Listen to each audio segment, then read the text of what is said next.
हाँ भाई बच्चों, जरा बताना ऑडियो वीडियो क्लियर है। हाँ भाई बच्चों, ऑडियो वीडियो क्लियर है। नमस्ते बेटे, नमस्ते नमस्ते। क्या हाल चाल है सब बच्चों के? Good morning good morning good morning. All clear, सब ठीक है सर। गुड, बहुत सही बहुत सही बहुत सही, सब क्लियर भी होना चाहिए। Good morning. चलो मैं एक बात बता देता हूँ, देखो आज मौसम बहुत खराब है, ठीक है। बाहर बहुत बारिश और आंधी के चांसेस हैं। तो यदि 1-2 सेकंड के लिए आपका बफरिंग होने लगे तो आप परेशान ना होना, क्योंकि जब लाइट जाती है ना, तो लाइट जाती है तो बैकअप ऑन होता है। तो लाइट जाने और बैकअप ऑन होने के बीच में 30 से 40 सेकंड लगते हैं। तो 30 से 40 सेकंड के लिए नेट बंद हो जाता है। अब वो नेट आने में कम से कम 60 से 90 सेकंड लगते हैं, 1 से 1.5 मिनट। तब तक हो सकता है बफर हो। तो ध्यान रखना, क्लास एंड नहीं होगी, क्लास उसी जगह से चालू होगी, परेशान मत होइएगा। ये मैं पहले इसलिए बता रहा हूं क्योंकि जब लाइट चली जाएगी तब बताऊंगा तो बता ही नहीं पाऊंगा, है कि नहीं। और चांसेस है क्योंकि बहुत ज्यादा आंधी तूफान का मौसम बना हुआ है, बादल एकदम काले काले हैं। आप लोग बताइए, आप लोगों के इधर मौसम कैसा है? आप लोगों के इधर कैसा है? हम्म आप लोगों की इधर मस्त है, धूप है? धूप नहीं है यहाँ। यहाँ तो भाई बारिश का मौसम बना हुआ है, हवा तेज हो चुकी है, काले बादल आ गए हैं। अच्छा बारिश, हाँ नहीं बेटा, यहाँ धूप नहीं है। दिल्ली दिल्ली एनसीआर में धूप नहीं है। हम्म हाँ बारिश जैसा है, उत्तराखंड में बारिश हो रही है। हाँ यार। कौन कौन बच्चा उत्तराखंड से है? कौन कौन सा बच्चा उत्तराखंड से है? हिमाचल प्रदेश में ऑरेंज अलर्ट है। कुमार नवीन, अच्छा कुमार नवीन आप हिमाचल से हो, ठीक है। अच्छे, हाँ। देहरादून, महाराष्ट्र, हिमाचल प्रदेश से हूँ।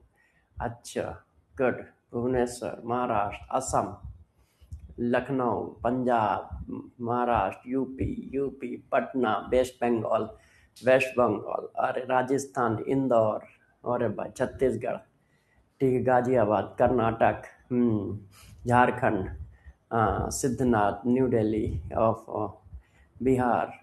हाँ बहुत सारे बच्चे हर जगह से, इंडिया के हर कोने से। इंडिया से बाहर का कोई बच्चा है? इंडिया से बाहर, नेपाल, बांग्लादेश, पाकिस्तान, कनाडा, यूएस, कानपुर। अबे इंडिया से बाहर का कह रहा हूँ तो कह रहा है कानपुर का। अफगानिस्तान से, अच्छा एक अफगानिस्तान से। युगांडा, युगांडा से तो कोई नहीं होगा। अच्छा दुबई से है। हम्म हम्म, सऊदी से है, अच्छा। यूथोपिया से, बट ऑस्ट्रेलिया। ओके चल, अब तो मजे ले रहे हैं हम लोग, अब मजे ले रहे हैं। इतनी जगह से थोड़ी हो सकते हैं, इतनी जगह से थोड़ी हो सकते हैं। हम्म चलो, अब बताओ आप लोग क्यूएसडी सीट करके आए हो? क्यूएसडी सीट करके आए हो सब लोग? क्यूएसडी सीट करके आए हो?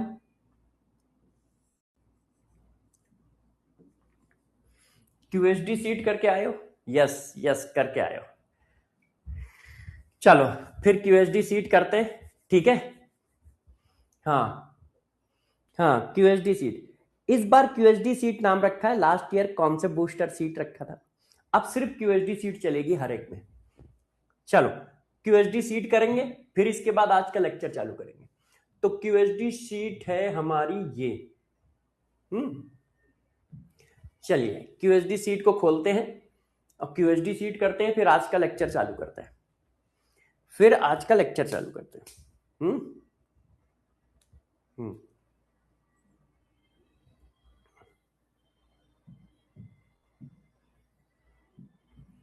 फिर आज का लेक्चर चालू करते हैं।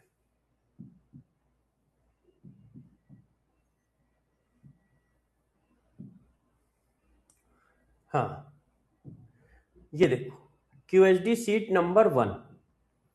क्यूएसडी सीट नंबर 1 क्या है? ये पहला क्वेश्चन। सारे बच्चे आंसर बताएं यदि करके आए हैं तो। क्यूएसडी सीट नंबर 1 का answer 10 gram each glucose, common salt, ethyl alcohol dissolve in 45 gram water, select the correct statement. It is a binary solution. क्या ये बाइनरी सोल्यूशन है? नहीं, एक से ज्यादा कंपोनेंट है. एक कंपोनेंट ये हो गया, एक कंपोनेंट ये हो गया, एक कंपोनेंट ये हो गया, एक कंपोनेंट वाटर हो गया. चार कंपोनेंट है. चार कंपोनेंट है तो बाइनरी सोल्यूशन नहीं है. बाइनरी सोल्यूशन में दो कंपोनेंट होते हैं, एक का नाम सॉल्यूट, एक का नाम सॉल्वेंट, है ना. तो ये बाइनरी सोल्यूशन नहीं है. अच्छा, वाटर इज ए सॉल्वेंट. अब आप बताओ, वाटर सॉल्वेंट होगा? यस, वाटर सॉल्वेंट होगा. क्यों? ग्लूकोज को पानी में डालोगे, पानी का अमाउंट देखो सबसे ज्यादा है, और सोल्यूशन पानी जैसा दिखेगा भी, है ना. तो वाटर सॉल्वेंट होगा. वाटर और इथाइल अल्कोहल दोनों सॉल्वेंट होंगे? नहीं, सॉल्वेंट हमेशा एक होता है. सॉल्यूट एक से ज्यादा हो सकते हैं, सॉल्वेंट हमेशा एक होता है. Only ethyl alcohol solvent? No, सिर्फ वाटर सॉल्वेंट होगा. इथाइल अल्कोहल सॉल्वेंट नहीं होगा, और इथाइल अल्कोहल और वाटर दोनों सॉल्वेंट नहीं होंगे, क्योंकि पूरे सॉल्यूशन में सॉल्वेंट एक होता है.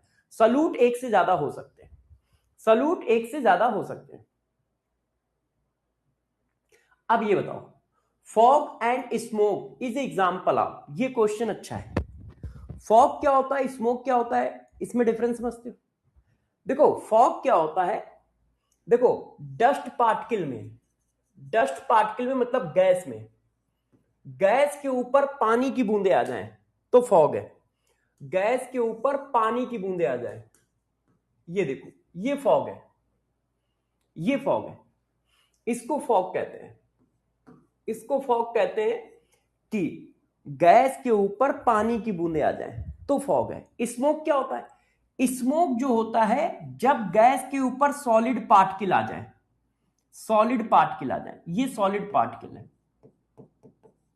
जिसको आप लोग पॉल्यूशन बोलते हो, जिसको आप लोग पॉल्यूशन बोलते हो, वो स्मोक है. जो होता है ना कि पॉल्यूशन आ गया, जो बिल्कुल ड्राई तरह की धुंध दिखती है सड़कों पे, ड्राई तरह की धुंध दिखती है सड़कों पे सर्दियों में, वो स्मोक है. जो आंखों में ईचिंग करती है, वो स्मोक है, वो स्मोक है. तो फॉग क्या है? गैस सॉल्यूशन है? नहीं. स्मोक क्या है? सॉलिड सॉल्यूशन है? नहीं. अब सॉल्यूशन कौन सा है? तो गैस के ऊपर वाटर की बूंदे हैं, तो गैस के ऊपर वाटर की बूंदे हैं तो ये गैसियस सॉल्यूशन है.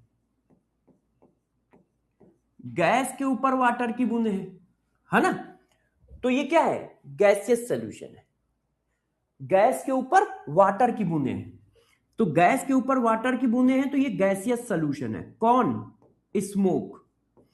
और गैस के ऊपर, सॉरी, फॉग, और गैस के ऊपर सॉलिड की बूंदे हैं, इसलिए स्मोक भी क्या है? गैस सॉल्यूशन है. स्मोक भी क्या है? गैस सॉल्यूशन है. तो दोनों के दोनों गैस सॉल्यूशन के एग्जांपल है. स्मोक और वाटर दोनों गैस सॉल्यूशन के एग्जांपल है. क्यों? क्योंकि गैस के ऊपर वाटर की बूंदे हैं, गैस के ऊपर सॉलिड की बूंदे हैं. तो ये ऐसा है, gas, liquid in gas, liquid in gas smoke होता है, फॉग होता है. और सॉलिड इन गैस स्मोक होता है. ये देखो, स्मोक होता है. तो ये चीज है. अब match list 1 with list 2. Gaseous solution, liquid solution, solid solution. Copper dissolve in gold. अब देखो यार, कॉपर क्या है? सॉलिड. गोल्ड क्या है? सॉलिड. तो सॉलिड को सॉलिड में डिसॉल्व किया गया है, तो ये सॉलिड सॉल्यूशन होगा. तो ये कैसा होगा? Solid solution. तो एक एक करके आप मैच कर लें. तो ये सॉलिड सॉल्यूशन है. अच्छा, mercury dissolve in solid, sodium. तो मरकरी क्या है? लिक्विड, मगर डिसॉल्व किस में हो रहा है? सॉलिड में. तो सॉल्वेंट कौन है? सॉलिड है. सॉल्वेंट कौन है? सॉलिड है. मरकरी को सोडियम में डाल रहे हो, तो मरकरी लिक्विड है, मगर सोडियम क्या है? सॉलिड. तो ये लिक्विड और सॉलिड का सोल्यूशन है, मगर इसका नाम सॉलिड सोल्यूशन रखा जाएगा। क्यों रखा जाएगा? क्योंकि सॉल्वेंट कौन है? सॉलिड। सॉल्वेंट कौन है? Solid. Camphor dissolve in gas, तो ये गैस सोल्यूशन है, ये गैस सोल्यूशन है। फॉग, फॉग गैस सोल्यूशन है, फॉग गैस सोल्यूशन है। तो लिक्विड सोल्यूशन का कोई एग्जांपल ही नहीं है। ऐसा देखो आंसर कहां मैच है, ये मैच है। अच्छा ये भी मैच है। इनकरेक्ट मैच पूछा है क्या कि करेक्ट मैच पूछा है? इनकरेक्ट मैच पूछा है कि करेक्ट? इनकरेक्ट मैच पूछा है, करेक्ट मैच पूछा है। यार इसके आंसर तो दो आ रहे हैं बच्चों, इसके आंसर दो आ रहे हैं, एक नहीं आ रहा है। ए भी करेक्ट है, बी भी करेक्ट है। जिन्होंने ए टिक किया है उनको भी नंबर मिलेगा, जिन्होंने बी टिक किया है उनको भी नंबर मिलेगा, है ना? जिन्होंने ए टिक किया है उनको भी नंबर मिलेगा, जिन्होंने बी टिक किया है उनको भी नंबर मिलेगा, उनको भी नंबर मिलेगा। हाँ इसमें क्या है, दो क्वेश्चन बनाते समय दो आंसर टिक हो गए। अब इसको एक मैं चेंज कर देता हूं, जैसे आगे फ्यूचर में दिक्कत ना आए, तो यहां पे लिख देता हूं A and B both, A and B correct. तो अब आंसर आप इसको टिक कर लो, ठीक है?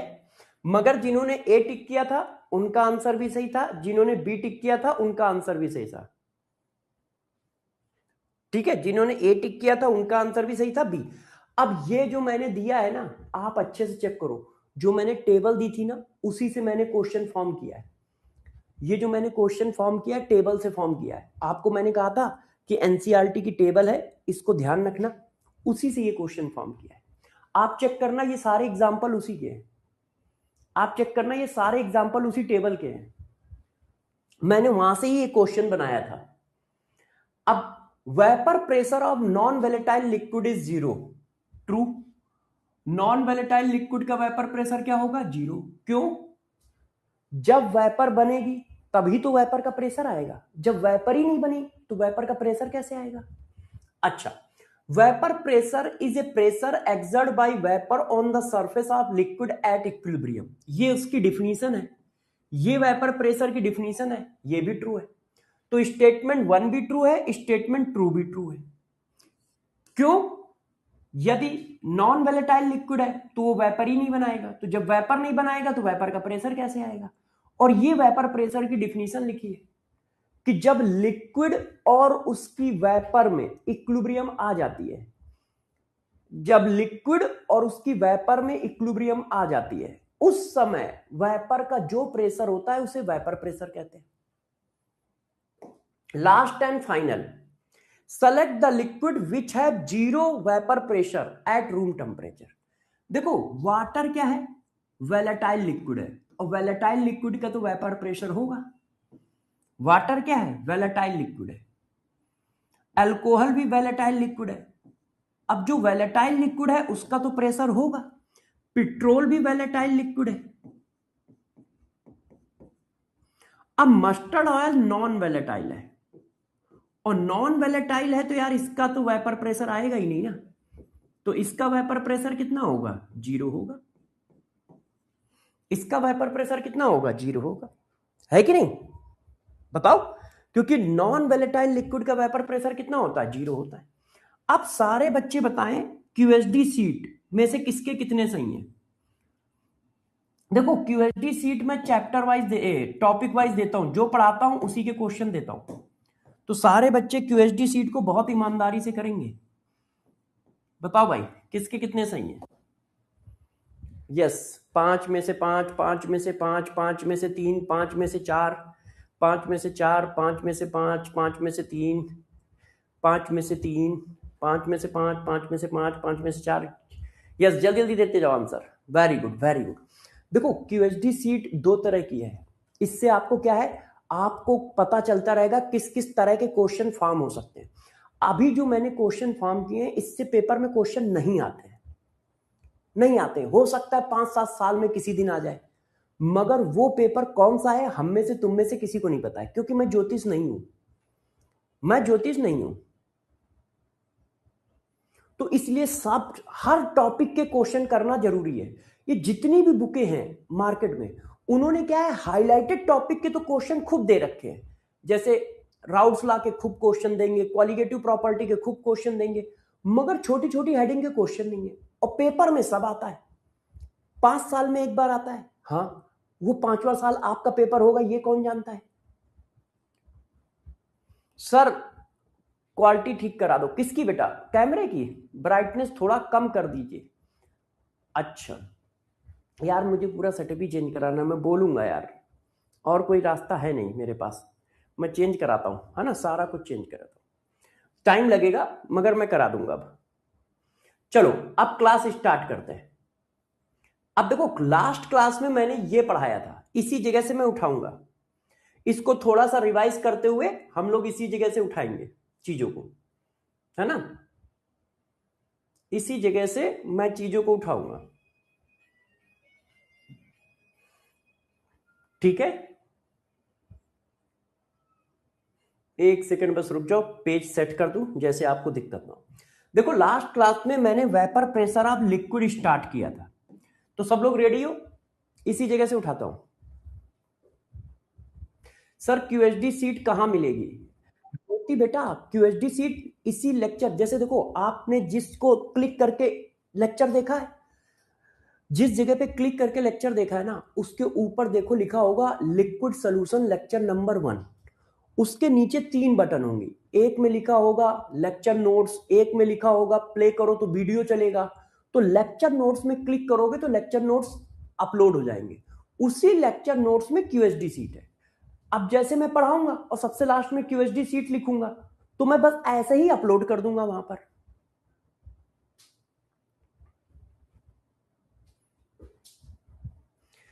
ठीक है, हाँ, लेक्चर नोट्स के साथ ही रहेगी क्यूएसडी सीट। लास्ट में जब पूरा चैप्टर खत्म हो जाता है, जब पूरा चैप्टर खत्म हो जाता है तो मैं क्या करता हूं, क्योंकि भाई लेक्चर नोट्स बच्चा कितना रखेगा, और मान लो उसको दोबारा क्यूएसडी सीट रिवाइज करनी है, तो जब पूरा चैप्टर खत्म हो जाता है तो सारी क्यूएसडी सीट मैं एक पेज में कर देता हूं, और उसके नीचे सारी की सारी उसके सोल्यूशन कर देता हूं। जैसे देखो, मोल कॉन्सेप्ट का मैंने करके डाला हुआ है टेलीग्राम पे, अब मैं उसको अपलोड भी करा दिया करूंगा इसमें भी, है ना। वैसे मैंने टेलीग्राम पे डाल रखा है, अपने टेलीग्राम पे सारे बच्चे वहां पर हैं, Sarvesh Dixit CHD official Telegram पे। देखो, मोल कॉन्सेप्ट का मैं दिखाता हूं, इससे क्या है कि बच्चे को रिवीजन करने में आसानी होगी। और विद सोल्यूशन डालता हूं, एक मिनट में देख लूं कहां है मेरा, एक मिनट मैं आपको दिखा देता हूं सब लोगों को। सर्वेश दीक्षित ऑफिशियल, एक है Sarvesh Dixit CHD official chat, Sarvesh Dixit CHD official पे जाइएगा, चैट वाले पे नहीं। ये देखिए, ये है, ठीक है, सर्वेश दीक्षित सीएचडी ऑफिशियल। अब इसमें देखो, ये मैंने डाल रखा है, मैंने बच्चों को दिया था, एक मिनट, पिन भी कर रखा है मैंने। ये देखो क्यूएसडी सीट। अब जब क्यूएसडी सीट में जाओगे ना, ओपन करोगे, तो ओपन करोगे तो देखो क्या है, सारी क्यूएसडी सीट एक जगह पे डाल दी है, और उसके नीचे उसके आंसर की, ये देखो क्यूएसडी सीट नंबर 1 क्वेश्चन, फिर क्यूएसडी सीट नंबर 2, ऐसे करते करते सारी क्यूएसडी सीट एक जगह पे डाल दी, एक जगह पे पीपीटी बना दी है। मोल कॉन्सेप्ट मैंने शायद 17 क्यूएसडी सीट दी थी। अब उसके बाद उसके सोल्यूशन, ये जो सोल्यूशन है ना, आज जो मैंने देखो सोल्यूशन ही तो किए हैं, देखो क्यूएसडी सीट नंबर 6 के सोल्यूशन आज मैंने क्या किया है, सोल्यूशन ही तो किया है। तो एक साथ कर देता हूं, जैसे बच्चों को रिवीजन करने में आसान है, जैसे आप लोगों को रिवीजन करने में आसान है, ठीक है। हाँ, इतनी सीटें मैं आपको हर चैप्टर में दूंगा, आप लोग बिल्कुल परेशान ना हो, बस आप उनको रिवाइज रख सको। मैं परेशान इस बात से नहीं होता हूं कि चैप्टर, चलता हुआ चैप्टर बच्चे को समझ में आ रहा है कि नहीं, चलता हुआ चैप्टर में बच्चा क्वेश्चन प्रैक्टिस कर पा रहा है कि नहीं, इसमें मैं परेशान नहीं होता हूं। क्यों? क्योंकि वो सब मैं खुद करा देता हूं। मुझे पता है कि जब मैं पढ़ा रहा हूं तो 90% या 95% बच्चों को समझ में भी आ रहा होगा, ठीक है। और यह भी मुझे पता है कि मैं कितने क्वेश्चन क्लास के अंदर ही करा देता हूं। मगर मुझे टेंशन होती है आज से 2 महीने बाद की, कि 2-3 महीने बाद इस चैप्टर को बच्चे ने कितना ध्यान रखा है, कितना रिवाइज किया है, क्योंकि सिलेक्शन उससे होता है। अभी का तो मुझे वो है कि हर बच्चे के दिमाग में सेट हो जाएगा, हर बच्चे को मैं समझा ले जाऊंगा, ठीक है। तो हर चैप्टर में आपको इतनी सीटें करनी है। देखो क्यूएसडी सीट करनी है, ठीक है, नीट पीवाईक्यू करना है, इसमें से बहुत सारी चीजें मैं भी कराऊंगा। नीट एडवांस बुक करनी है, और किसी में बहुत सारे क्वेश्चन नहीं है, और जेई मेंस की सीट करनी है जो मैं देता हूं, चैप्टर वाइज मैं दूंगा आपको जेई मेंस की सीट। ये बस ऑर्डर है। देखो इसमें मैं ये तो मैं करा ही देता हूं, और ये हम लोग कर ही लेते हैं। इसमें 50 से 60 क्वेश्चन करने, इसमें 70-80 क्वेश्चन है, और इसमें 50 से 60 क्वेश्चन है। ये सारे क्वेश्चन मिलाओगे तो 200 के आसपास पहुंचेंगे, बस इससे ज्यादा नहीं पहुंचेंगे। ऐसा नहीं होगा कि इतने क्वेश्चन दे दूं कि तुम कर ना पाओ, 200-250 क्वेश्चन पहुंचेंगे हर चैप्टर में। चलो अब पढ़ाते हैं, ठीक है। सर केमिस्ट्री है, ठीक है, ठीक है, अब पढ़ाया जाए, सब लोग रेडी हो। अब क्योंकि भाई पढ़ाते समय मैं ज्यादा कमेंट पे फोकस नहीं करता, जब क्वेश्चन पूछूंगा तब देखूंगा, या जब मैं समझा रहा हूं तब देखूंगा। अब मैं पढ़ाना स्टार्ट करूं? हाँ चलो, अब गौर समझो। मैंने लास्ट क्लास में बताया था कि जब वैलेटाइल लिक्विड में लिक्विड और वेपर के बीच में जब इक्विलिब्रियम आ जाएगी, उस समय वेपर का जो प्रेशर होगा उसे हम vapour pressure of pure liquid बोलेंगे। वेपर का जो प्रेशर होगा उसे हम vapour pressure of pure liquid बोलेंगे। ये देखो मैंने डेफिनेशन लिखी, total pressure exert by vapour on the surface of liquid at equilibrium is known as vapour pressure of pure liquid. और ये इक्विलिब्रियम किसके बीच में बनती है? तो ये इक्विलिब्रियम बनती है लिक्विड और वेपर ऑफ लिक्विड के बीच में। ये देखो, ये इक्विलिब्रियम किसके बीच में बनती है? लिक्विड और वेपर ऑफ लिक्विड के बीच में। इतनी बात क्लियर हुई? अच्छा, अब बताओ मुझे कि इस इक्विलिब्रियम का साइन कैसा होगा। ये जो प्रोसेस है ये एंडोथर्मिक है या एक्सोथर्मिक? बताओ सारे लोग, ये जो प्रोसेस है ये एंडोथर्मिक है या एक्सोथर्मिक? बताओ सारे लोग। ये प्रोसेस एंडोथर्मिक होगा। तो बच्चों ने कहा सर क्यों होगा? ये बताओ, आपको क्या करना है? लिक्विड से वेपर में जाना है। तो लिक्विड के मॉलिक्यूल के बीच में अट्रैक्शन फोर्स होता है, लिक्विड के मॉलिक्यूल के बीच में अट्रैक्शन फोर्स होता है। जब तक इस अट्रैक्शन फोर्स को ब्रेक नहीं करोगे तब तक मॉलिक्यूल वेपर फेज में नहीं जाएगा। और वेपर फेज का मतलब गैस फेज, इसका मतलब उनके बीच में कोई अट्रैक्शन फोर्स नहीं है। तो इस अट्रैक्शन फोर्स को आपको ब्रेक करना होगा। इस अट्रैक्शन फोर्स को आपको ब्रेक करना होगा, और ब्रेक करने के लिए हमेशा क्या देनी पड़ेगी? एनर्जी। क्यों? अट्रैक्शन फोर्स कैसे ब्रेक होगा? बिना एनर्जी दिए तो नहीं होगा, ब्रेक करना होगा। तो आपको क्या देनी पड़ेगी? एनर्जी देनी पड़ेगी। और यदि आपको एनर्जी देनी पड़ रही है तो इसका मतलब क्या है? यदि आपको एनर्जी देनी पड़ रही है इसका मतलब क्या है? प्रोसेस एंडोथर्मिक है। तो क्या सारे बच्चे समझ रहे हैं कि यह प्रोसेस एंडोथर्मिक है? बेटा एनर्जी देनी पड़ रही है, क्यों? क्योंकि आप वाटर, देखो ये लिक्विड स्टेट है, अब लिक्विड स्टेट से वेपर स्टेट में जाओगे, तो जब तक लिक्विड के मॉलिक्यूल के बीच का फोर्स ब्रेक नहीं करोगे ये मॉलिक्यूल वेपर फेज में कैसे आएगा? वेपर तो गैस होता है, इसका मतलब इसके इसके बीच में कोई फोर्स नहीं है। वेपर क्या होता है? गैस होता है। और वेपर जब गैस है तो इसका मतलब इसके इसके बीच में कोई फोर्स नहीं है। तो जब इसके इसके बीच में कोई फोर्स नहीं है तो पहले तो था, लिक्विड स्टेट में तो फोर्स होता है ना यार।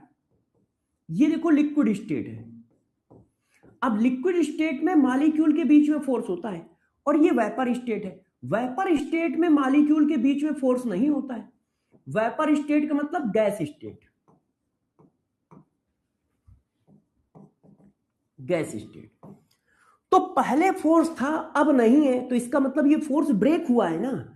और जब ये फोर्स ब्रेक हुआ है तो एनर्जी दी होगी ना। अट्रैक्शन फोर्स अपने आप कैसे अलग हो जाएगा?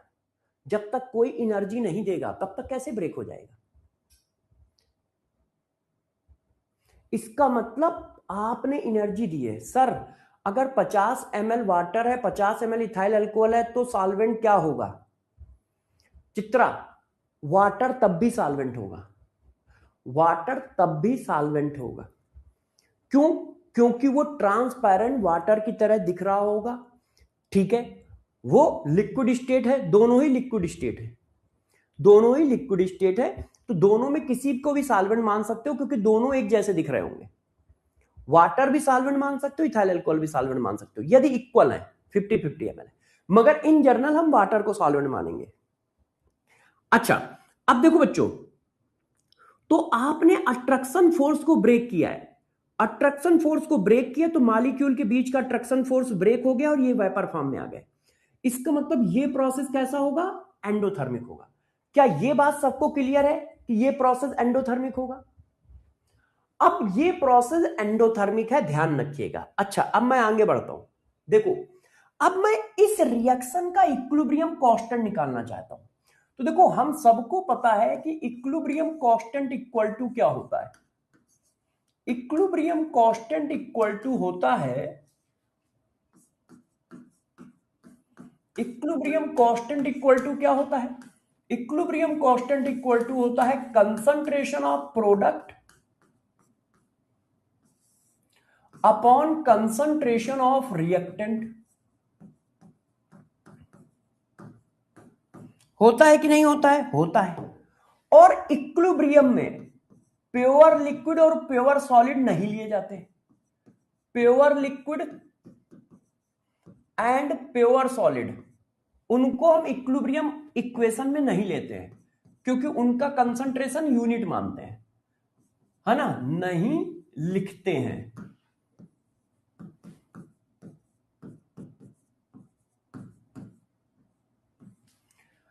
प्योर लिक्विड और प्योर सॉलिड के कंसंट्रेशन इक्विलिब्रियम इक्वेशन में नहीं लिखे जाते।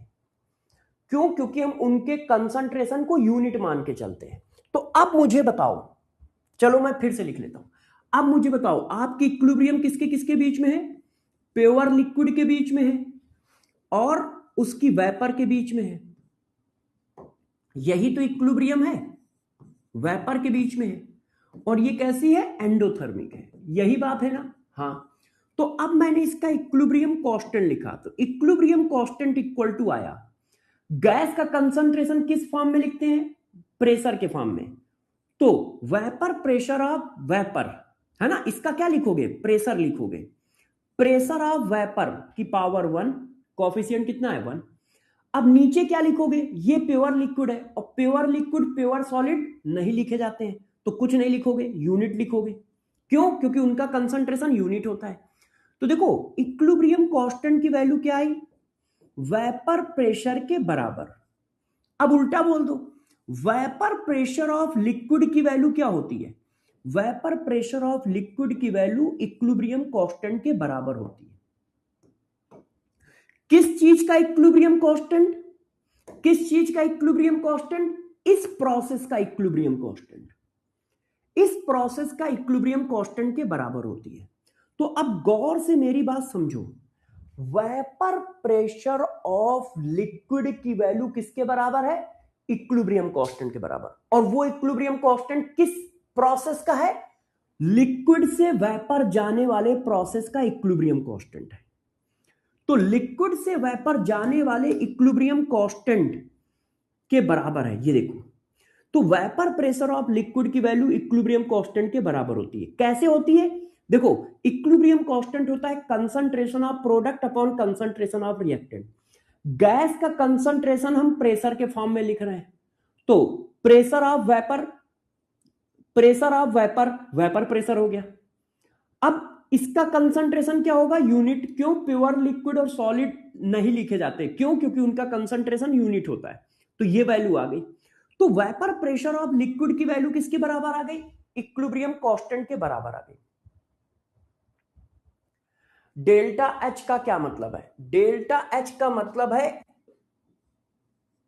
Enthalpy of process, enthalpy of process मतलब इस प्रोसेस की इंथैल्पी, इंथैल्पी मतलब हीट, हीट ऑफ प्रोसेस भी कह सकते हो, heat of process. Delta H का मतलब ये है, हीट ऑफ एवोपोरेशन भी कह सकते हो। ये देखो, अब सारे बच्चे मुझे ये बताएं क्या ये ठीक है, ये सही है। इसी को बच्चों कहा जाता है इंथैल्पी ऑफ प्रोसेस। और ये प्रोसेस कैसा है, लिक्विड से वेपर जाना। ये प्रोसेस कैसा है, लिक्विड से वेपर जाना, इवोपोरेशन। तो इंथैल्पी ऑफ इवोपोरेशन भी कह सकते हो। अच्छा, अब आप बताओ ये ठीक है, ठीक है। वीडियो बार बार ब्रेक हो रहा है, ऐसा कुछ हो रहा है क्या किसी के?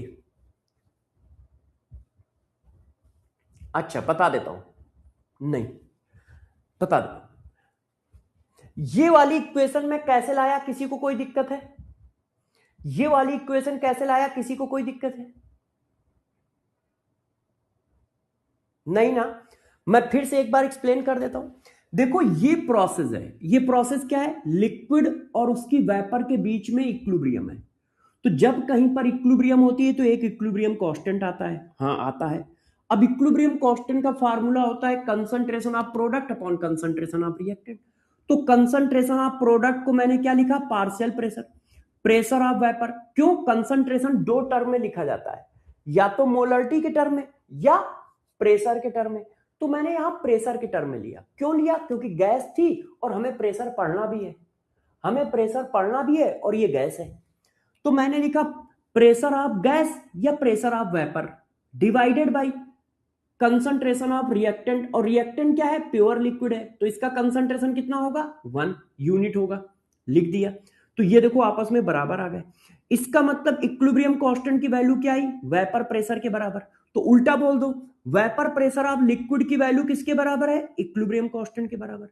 वेपर प्रेशर ऑफ लिक्विड की वैल्यू किसके बराबर है, इक्विलिब्रियम कांस्टेंट के बराबर है। समझ गए?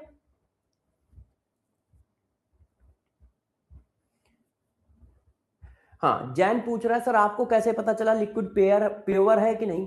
अरे प्रभु, ऐसे पता चला। ये देखो हेडिंग क्या पड़ी है, वेपर प्रेशर ऑफ लिक्विड।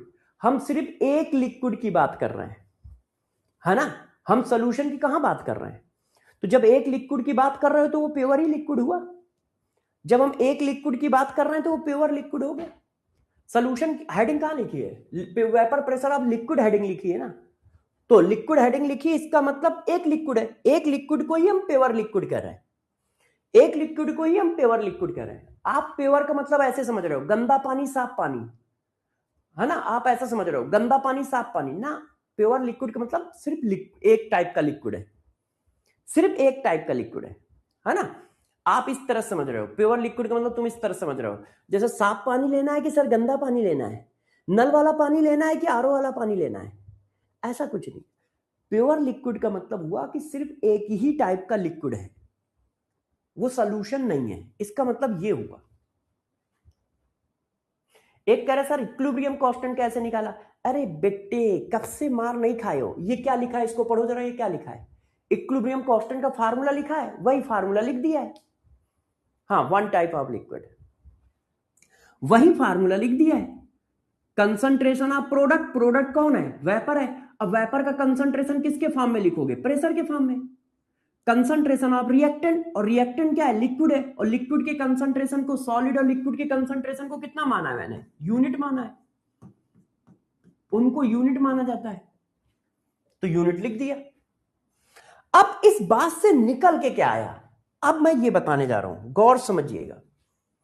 अब इससे निकल के क्या आया, देखो जो बच्चे पुराने हैं उनको पता है कि मैं सीएचडी लिखता हूं, मतलब कॉन्सेप्ट, कि क्या क्या कॉन्सेप्ट आया शॉर्टकट में, जैसे रिवीजन करने में बच्चे को दिक्कत ना आए, जैसे रिवीजन करने में बच्चे को दिक्कत ना आए। तो देखो, पहला, गौर से देखिए, आपके पास इक्विलिब्रियम कौन सी है? लिक्विड वर्सेस वेपर की इक्विलिब्रियम है, और ये इक्विलिब्रियम एंडोथर्मिक है।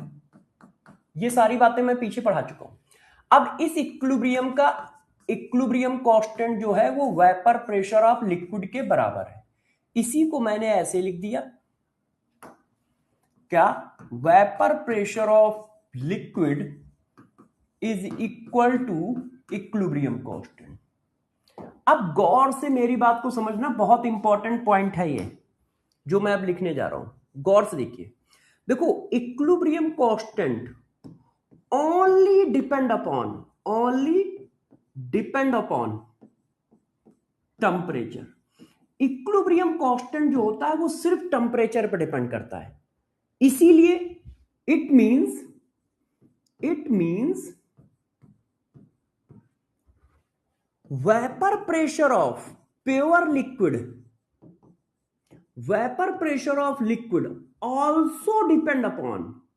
also depend upon only temperature। इसका मतलब देखो, इक्विलिब्रियम कांस्टेंट टेम्परेचर पे डिपेंड करता है, तो vapour pressure of pure liquid भी टेम्परेचर पे डिपेंड करेगा। क्यों? क्योंकि जब ये चेंज होगा तभी तो ये चेंज होगा। अब जब ये चेंज ही नहीं हो रहा है तो ऑटोमेटिक इसकी वैल्यू फिक्स है। इसका मतलब आप कुछ भी करते रहो, vapour pressure of liquid change नहीं होगा प्योर लिक्विड का। आप कुछ भी करते रहो जब तक टेम्परेचर नहीं चेंज करोगे। मतलब किसी ने क्या किया, जैसे मैंने 1 लीटर पानी को बॉयल किया था, मतलब वेपर काउंट की थी, कोई 100 लीटर पानी ले ले, पानी का अमाउंट चेंज कर दे तो क्या वेपर प्रेशर चेंज होगा? नहीं। कंटेनर का साइज चेंज कर दो तो क्या वेपर प्रेशर चेंज होगा? नहीं।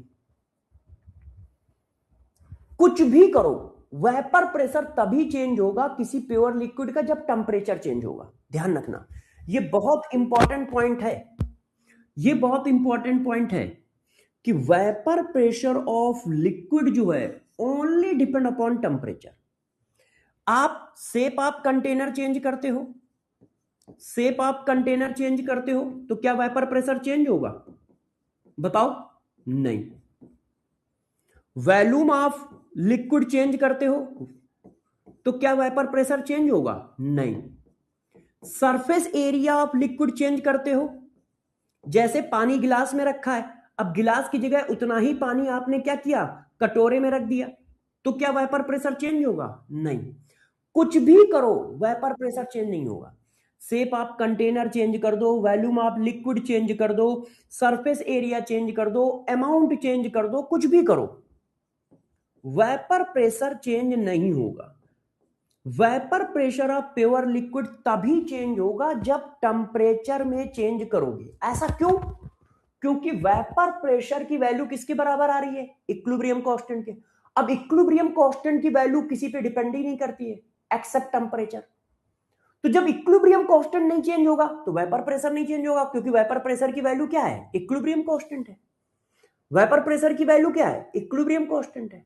तो जब इक्विलिब्रियम कांस्टेंट है और इक्विलिब्रियम कांस्टेंट सिर्फ टेम्परेचर पे डिपेंड करता है, तो झक मार के vapour pressure of pure liquid भी टेम्परेचर पे डिपेंड करेगा। आप कंटेनर के अंदर कुछ भी करते रहो, कंटेनर का साइज चेंज करते रहो, उसका सरफेस एरिया चेंज करते रहो, पानी ज्यादा कम करते रहो, कोई फर्क नहीं पड़ता है। यदि आपने टेम्परेचर चेंज नहीं किया है तो दुनिया की कोई भी ताकत आ जाए, वेपर प्रेशर चेंज नहीं होगा, चाहे वो कुछ भी कर रहा हो। ध्यान रखना, चाहे वो कुछ भी कर रहा हो। ऐसा क्यों कहा जा रहा है? ऐसा इसलिए कहा जा रहा है कि वेपर प्रेशर ऑफ लिक्विड की वैल्यू इक्विलिब्रियम कांस्टेंट के बराबर है।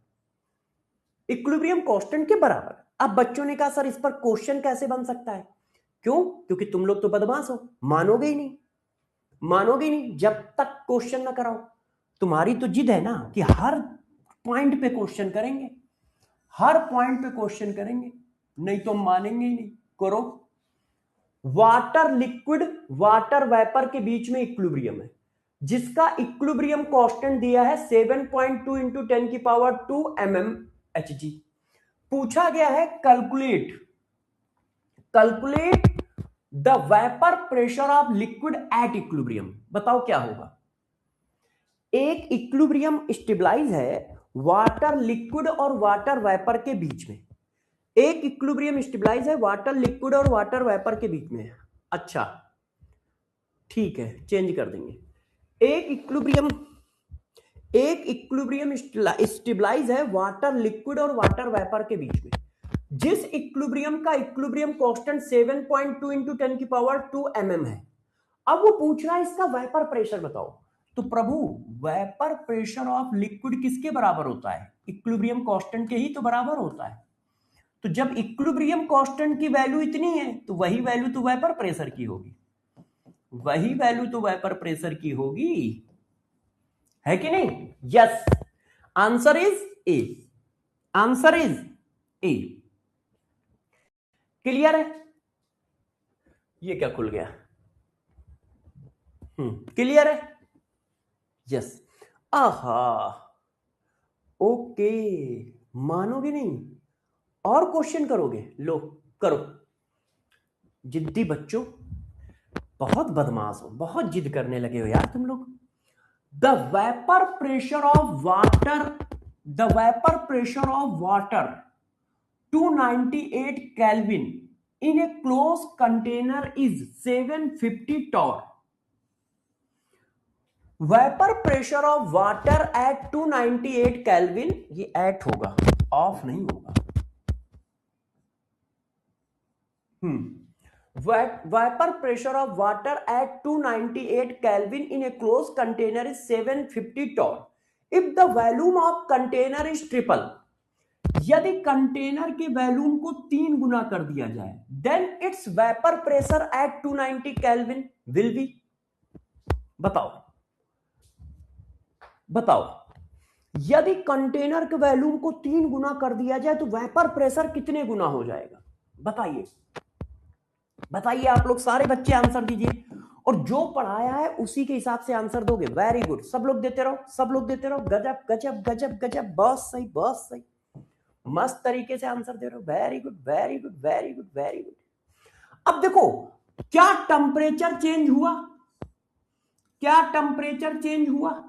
बताओ क्या टेम्परेचर चेंज हुआ है?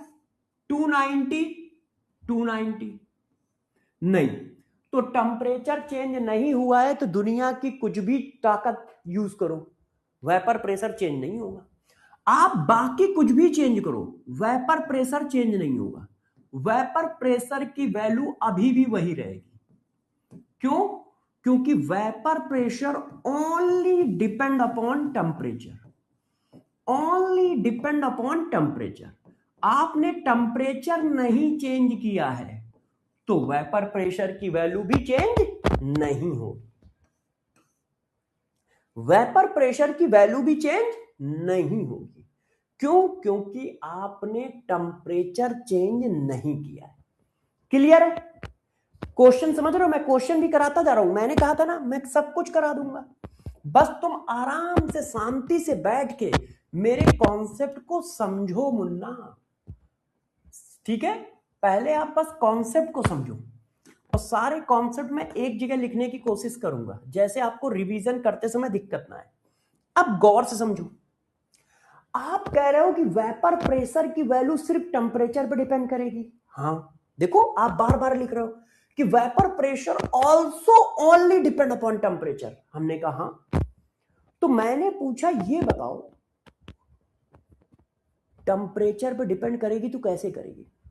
टेम्परेचर बढ़ाने पर बढ़ेगा या टेम्परेचर बढ़ाने पर घटेगा? ये भी तो बताओ भाई। टेम्परेचर पे डिपेंड करेगा, मान लिया। अब मैं टेम्परेचर चेंज कर रहा हूं तो वेपर प्रेशर चेंज होगा। तो कैसा चेंज होगा? टेम्परेचर बढ़ाने पर बढ़ेगा या टेम्परेचर बढ़ाने पर घटेगा? तो अब इस चीज को देखो, आप लोग सोच रहे होंगे कि सर यार ये क्यों बता रहे थे, इसीलिए बता रहे थे। देखो ये प्रोसेस कैसा है? एंडोथर्मिक है कि नहीं? हाँ। अब एंडोथर्मिक प्रोसेस है तो जरा समझो होता क्या है, गौर सुनना। देखिए, vapour pressure of liquid directly proportional होगा टेम्परेचर के। यदि टेम्परेचर चेंज करोगे तो टेम्परेचर बढ़ाने पर वेपर प्रेशर ऑफ लिक्विड बढ़ेगा। टेम्परेचर बढ़ाने पर वेपर प्रेशर ऑफ लिक्विड बढ़ेगा। किसी ने कहा कैसे, क्यों? देखो गौर से देखिए, ठीक है। Equilibrium always shifted endothermic side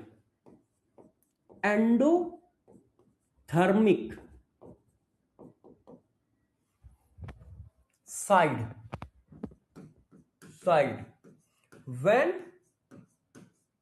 temperature of process increases।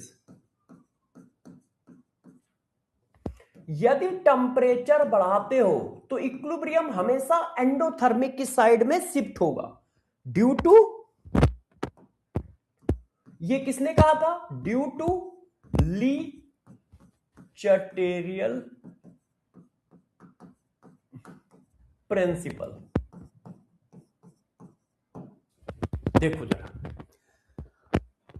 Chemical equilibrium में एक ली चटेरियल प्रिंसिपल होता है, पढ़ाऊंगा भी, तो आप हमेशा ध्यान रखो किसी भी इक्विलिब्रियम में।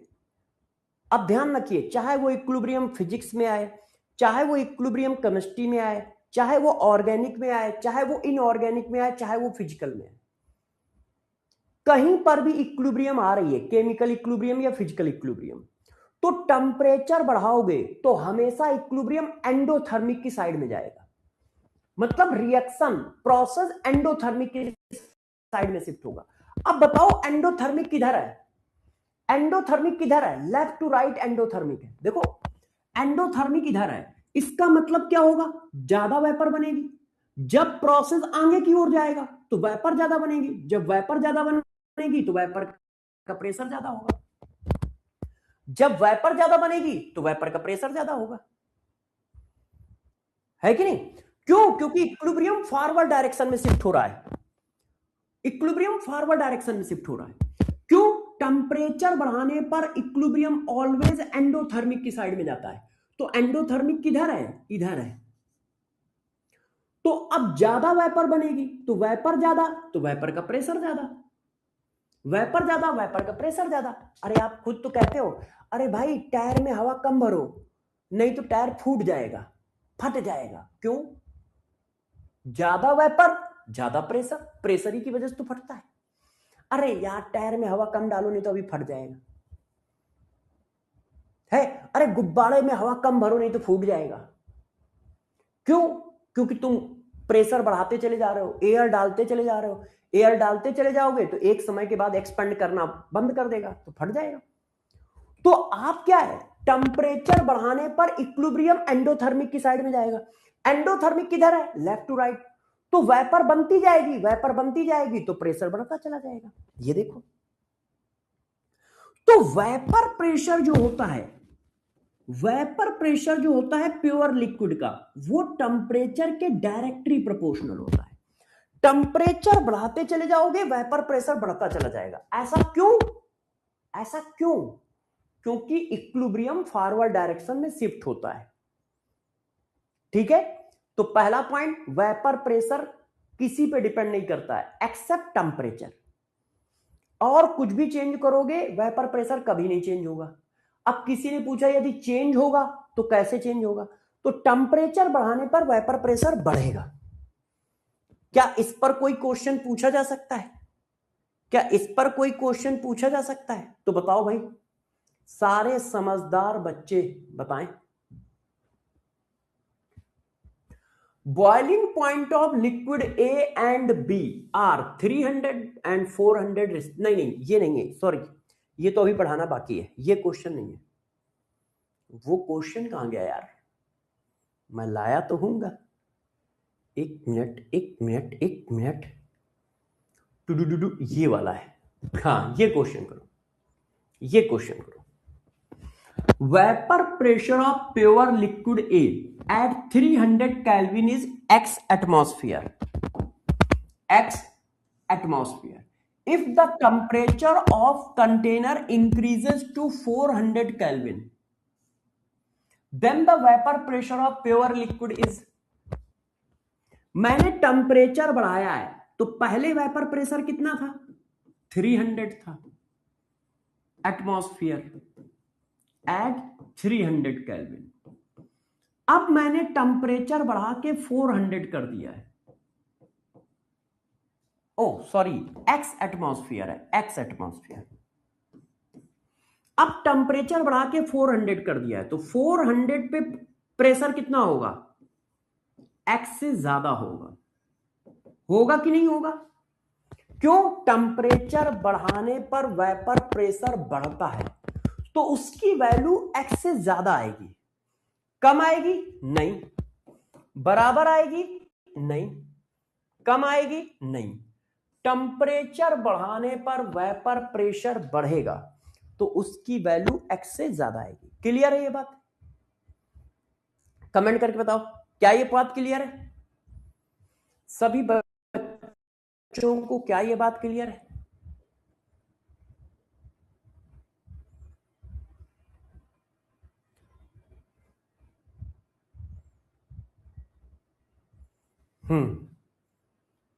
ओफो, एक मिनट यार।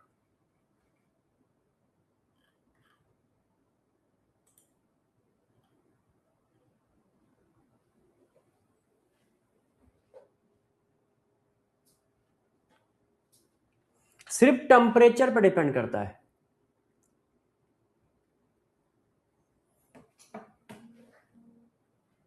हाँ, थोड़ा सा फोकस चेंज हो रहा है यार। इन लोगों ने मेरे स्टूडियो में रहता फैला दिया है। मैं सही कराता हूं। ये देखो, equilibrium constant only depend upon temperature, it means vapour pressure of liquid also depend upon only temperature, और किसी पे नहीं करेगा। Vapour pressure of liquid temperature के डायरेक्टली प्रोपोर्शनल होता है। ये देखिए, इतना पढ़ लिया हम लोगों ने। अब गौर से एक बात समझो। किसी ने कहा ठीक है, टेम्परेचर बढ़ाने से वेपर प्रेशर बढ़ेगा। किसी ने कहा ये बताओ, मैंने कहा पूछो। उसने कहा कितना बढ़ेगा? भाई 300 पे वेपर प्रेशर मान लो 20 एटमॉस्फेयर है, तो 400 पे कितना आएगा? अनीस कह रहा है सर सल्यूट मिक्स करने पे। प्रभु धैर्य रखो, धैर्य। अभी हम प्योर लिक्विड का वेपर प्रेशर पढ़ा रहे हैं, तो जब सॉल्यूशन का वेपर प्रेशर पढ़ाएंगे तब बताएंगे, है ना? अभी वहां तक पहुंचने तो दो। अच्छा, अहमद कह रहा है sir law of chemical combination नहीं पढ़ाया क्या आपने? अहमद, मोल कॉन्सेप्ट का लास्ट टू लास्ट लेक्चर देखो, सेकंड लास्ट लेक्चर, उसमें पढ़ा रखा है। डेली क्लास में आया करो तो दिखेगा, है ना? डेली क्लास में आया जाता है तो सब दिखेगा। अब पढ़ाने दो, डिस्टर्ब ना करो। अच्छा, किसी ने कहा कि ये बताओ, आप कह रहे हो कि टेम्परेचर बढ़ाने पर वेपर प्रेशर बढ़ेगा। हमने कहा हाँ। तो उसने कहा ये बताओ कितना बढ़ेगा? मान लो 300 पर वेपर प्रेशर, 300 केल्विन पर वेपर प्रेशर जो है, ठीक है, 20 एटमॉस्फेयर है, तो 400 पर कितना होगा? ये तो कंफर्म है कि 20 से ज्यादा होगा, मगर होगा कितना? वैल्यू कैसे निकालोगे? देखो, वैल्यू निकालने के लिए फार्मूला गौर से देखो।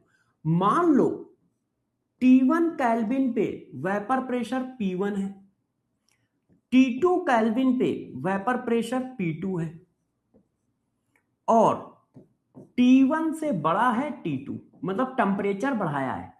तो इक्वेशन क्या आएगी वेपर प्रेशर की? गौर से देखिए, log P2 upon P1 delta H vaporisation, ये इंथैल्पी ऑफ वेपराइजेशन है, upon 2.3032 R 1 upon T1 minus 1 upon T2। ये देखो,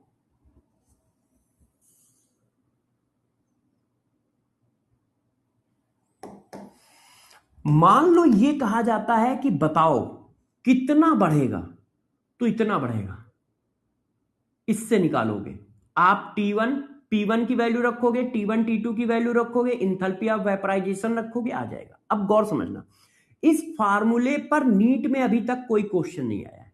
मैं फिर से बता देता हूं, इस फार्मूले पे नीट में कभी कोई क्वेश्चन नहीं आया, तो आप इस पर बस एक क्वेश्चन करो, उससे ज्यादा नहीं। क्यों? मान लो अनफॉर्चुनेट आ जाए तो आप कर पाओ, मगर इस फार्मूले पर नीट में कभी कोई क्वेश्चन नहीं आया। जेई में हम लोग इस फार्मूले को बहुत डिटेल में करा लेते हैं, क्योंकि जेई में आता है। नीट में अभी तक इस फार्मूले पर बेस्ड कोई क्वेश्चन नहीं आया।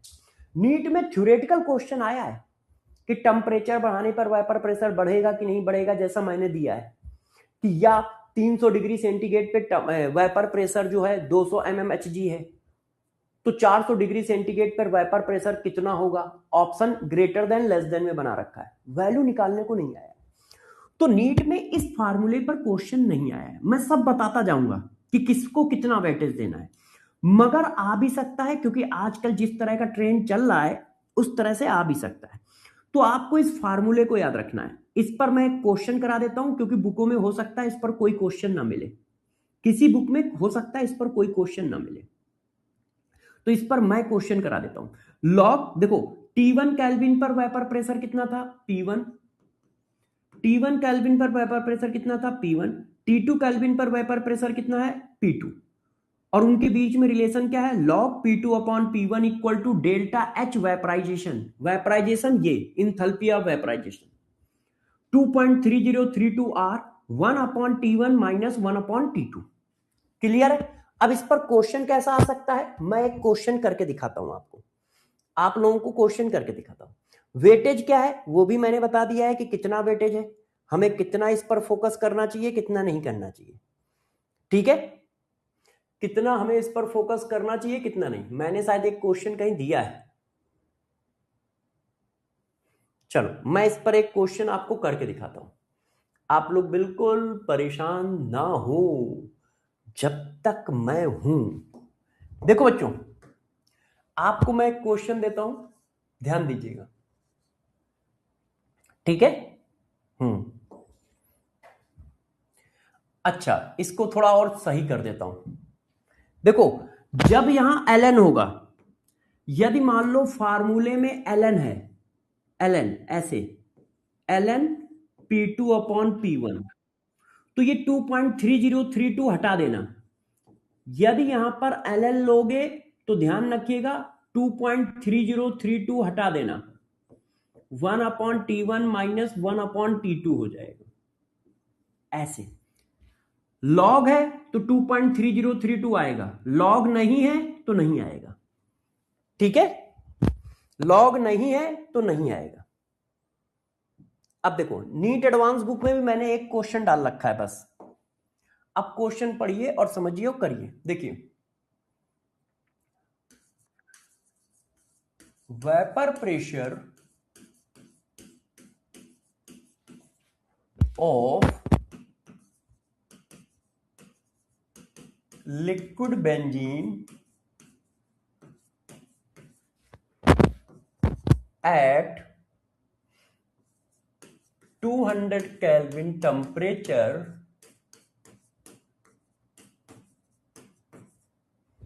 is 100 mm of Hg. If enthalpy of vaporization of benzene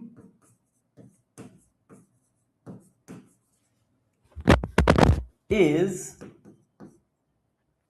ठीक है, enthalpy of vaporization of benzene is 2.32, एक मिनट ऐसे लिखता हूं, is 8.314, एक मिनट रुकना मेरा, 0.821,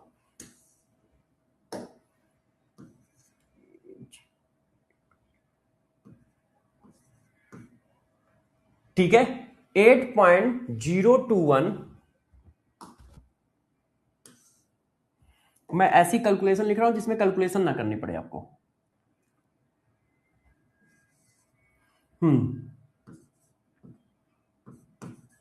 जूल, ठीक है, जूल पर मोल।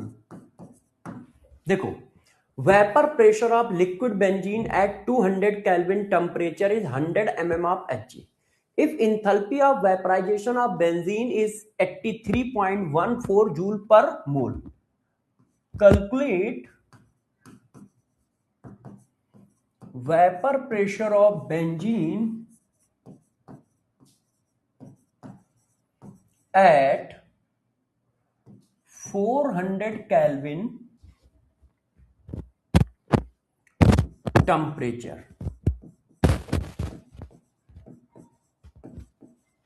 ये देखिए, एक, ठीक है, 200 mm, दूसरा 150 mm, तीसरा 167.7 mm, चौथा नन ऑफ दीज। ये देखो हमारा क्वेश्चन। अब आपसे क्या कह रहा है कि 300 केल्विन 200 केल्विन टेम्परेचर पर 100 mm Hg प्रेशर था। अब बताओ 400 केल्विन टेम्परेचर पर प्रेशर कितना होगा। तो भाई मैंने लगा दिया क्या, log P2 upon P1 delta H vaporisation 2.3032 R 1 upon T1 minus 1 upon T2। ठीक है, अब देखो log P2 की वैल्यू हमें निकालनी है, P1 100 दिया है, डेल्टा H की वैल्यू है ये जूल, अब 2.3032, R की वैल्यू देखो, देखो R की वैल्यू जूल में कितनी होती है, R की वैल्यू ये होती है 0.0821, मगर ये होती है यूनिट किसमें, atmosphere, litre, mole inverse, kelvin inverse में। मगर R की वैल्यू जूल में इतनी होती है, जूल में होती है 8.314 joule mole inverse kelvin inverse.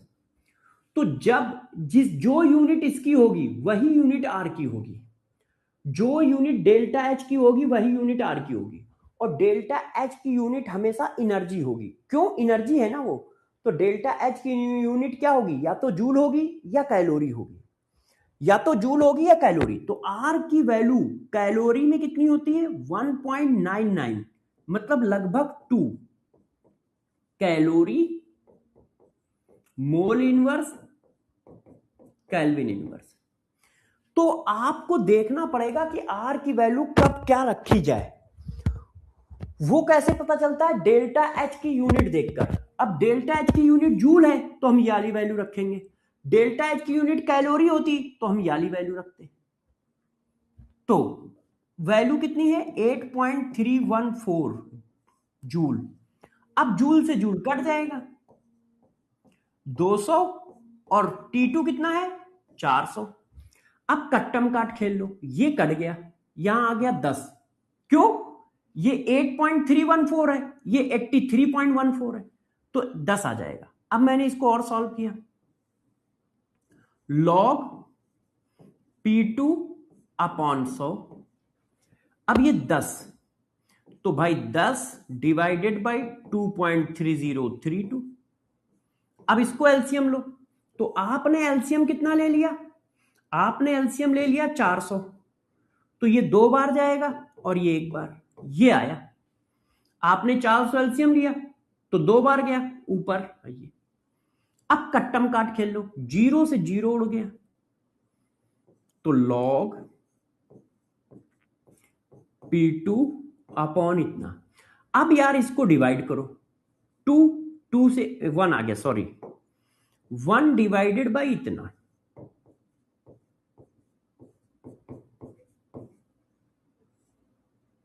ये देखो, अब इसको सॉल्व करना पड़ेगा। अब हमारे पास क्या है, लॉग टेबल है नहीं, मगर फिर भी मैं क्वेश्चन का आंसर निकाल देता हूं लगभग।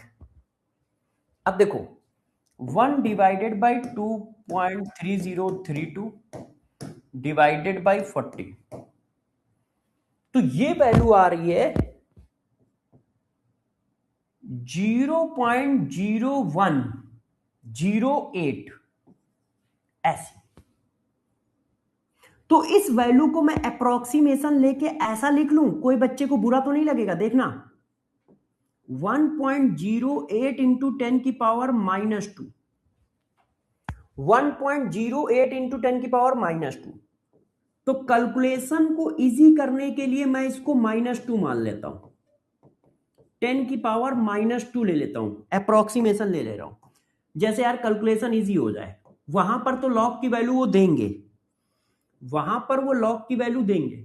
1.08 है तो 1 इंटू 10 की पावर -2 कर लो, 1.08 है 1, हाँ आर यूनिवर्सल गैस कांस्टेंट है, आर यूनिवर्सल गैस कांस्टेंट है। अब एंटी लॉग ले लो, अब एंटी लॉग ले लो और आंसर निकालो, ठीक है। और P2 की वैल्यू आ जाएगी, तो मैं यहीं पे छोड़ता हूं, ठीक है, क्योंकि लॉग टेबल अपने पास है नहीं, तो यहीं पे छोड़ देता हूं। वहां पर क्या है, आपको दिया जाएगा, वहां पर आपको वैल्यू दी जाएगी, हाँ परेशान ना। तो देखो हो सकता है इस तरह का कोई क्वेश्चन आपके पास आ जाए, मगर इस तरह के क्वेश्चन की ज्यादा प्रैक्टिस करने की जरूरत नहीं है। कहीं से भी जनरली बुक में क्वेश्चन मिलेगा नहीं, और कहीं मिलेगा भी तो एक आध मिलेगा, और मैंने यहां करा दिया है। आप इस फार्मूले को जब भी पढ़ो तो ये क्वेश्चन कर लो, और ये भी बता दिया है कि नीट में मतलब पिछले 10 साल 20 साल में कभी नहीं आया है इससे क्वेश्चन, इससे क्वेश्चन नीट में नहीं आया है। मगर क्या सर नहीं आएगा, आ सकता है। क्यों? क्योंकि effect of temperature in vapour pressure syllabus में है, effect of temperature in vapour pressure syllabus में है। तो आप इसका एक क्वेश्चन ध्यान रखो और इसका कॉन्सेप्ट ध्यान रखो, यदि आएगा तो हम लोग कर देंगे, आएगा तो हम लोग कर देंगे, ठीक है। हाँ, और एक क्वेश्चन मैं अभी क्यूएसडी सीट में करा दूंगा, तो 2 क्वेश्चन बहुत हो जाएंगे। एक क्वेश्चन में मैं क्या करूंगा, क्यूएसडी सीट में करा दूंगा, एक क्वेश्चन में क्यूएसडी सीट में करा दूंगा, तो 2 बहुत क्वेश्चन हो जाएंगे, ठीक है। अब आओ, अच्छा 1-2 क्वेश्चन पूछ लूं, बता दोगे? चलो इस क्वेश्चन का आंसर बताओ, चलिए इस क्वेश्चन का आंसर बताइए। मंथन टेस्ट का सिलेबस कहां मिलेगा? अरे यार अभी इस संडे तो शायद टेस्ट ही नहीं होगा, अभी तो क्लास स्टार्ट हुई है, इस संडे तो टेस्ट ही नहीं होगा, अगले संडे होगा।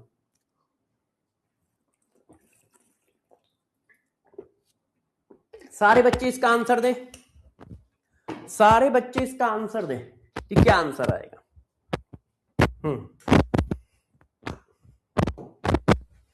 अमाउंट ऑफ लिक्विड पे वेपर प्रेशर डिपेंड करेगा? नहीं। सरफेस एरिया ऑफ लिक्विड पे डिपेंड करेगा? नहीं। शेप ऑफ कंटेनर पे डिपेंड करेगा? नहीं। सिर्फ किस पे करता है? टेम्परेचर। सिर्फ किस पे करता है? टेम्परेचर। जिद कर रहे हो तो ये क्वेश्चन बताओ। 10 ग्राम liquid have vapor pressure 200 mm of Hg. If the amount of liquid increases 10 times, then the vapor pressure of liquid become, बताइए, यदि हम अमाउंट को 10 गुना बढ़ा दें तो वेपर प्रेशर ऑफ लिक्विड कितने गुना बढ़ जाएगा? बताइए, अमाउंट को यदि 10 गुना बढ़ा दिया जाए तो वेपर प्रेशर ऑफ लिक्विड कितने गुना बढ़ जाएगा? बताओ। तो vapour pressure of liquid only depend upon temperature. तो क्या टेम्परेचर बढ़ाया जा रहा है? नहीं।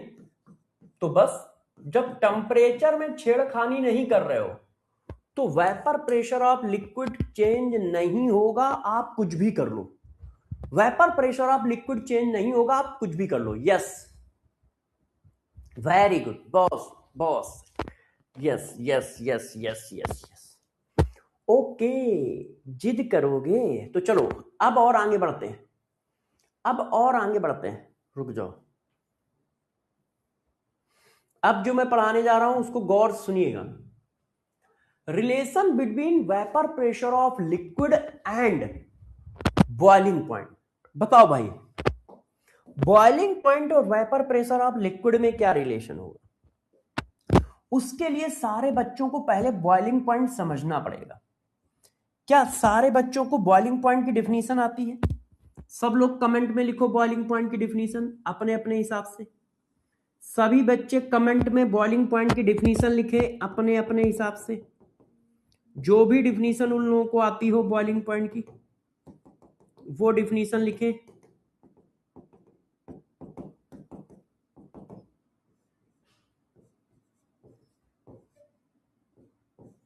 अपने अपने हिसाब से सारे बच्चे बॉइलिंग पॉइंट की डेफिनेशन लिखें। बताओ भाई, सर मेरा डाउट बता दो, मंडल क्या है?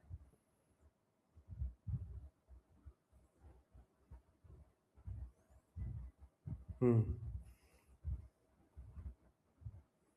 हम्म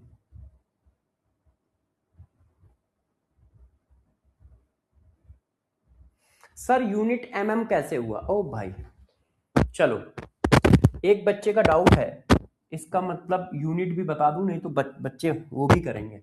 देखो, आप तब तक वो लिखो, मैं बता देता हूं। देखो बच्चों, प्रेशर की यूनिट, प्रेशर की यूनिट क्या क्या होती है? एक बच्चा यूनिट पूछ रहा है। देखो, 1 atmospheric pressure, 1 atmospheric pressure equal to 1 bar के बराबर होता है। 1.1325 बार होता है, तो लगभग 1 बार है।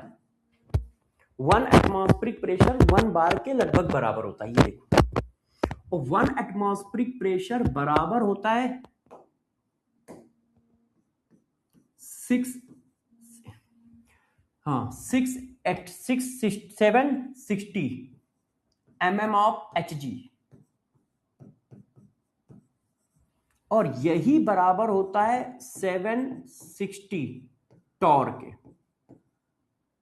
1 एटमॉस्फेरिक प्रेशर इक्वल टू 1.01325 बार, या 760 mm ऑफ Hg, या 760 टॉर, या 760 टॉर, या 1 × 10⁵ पास्कल।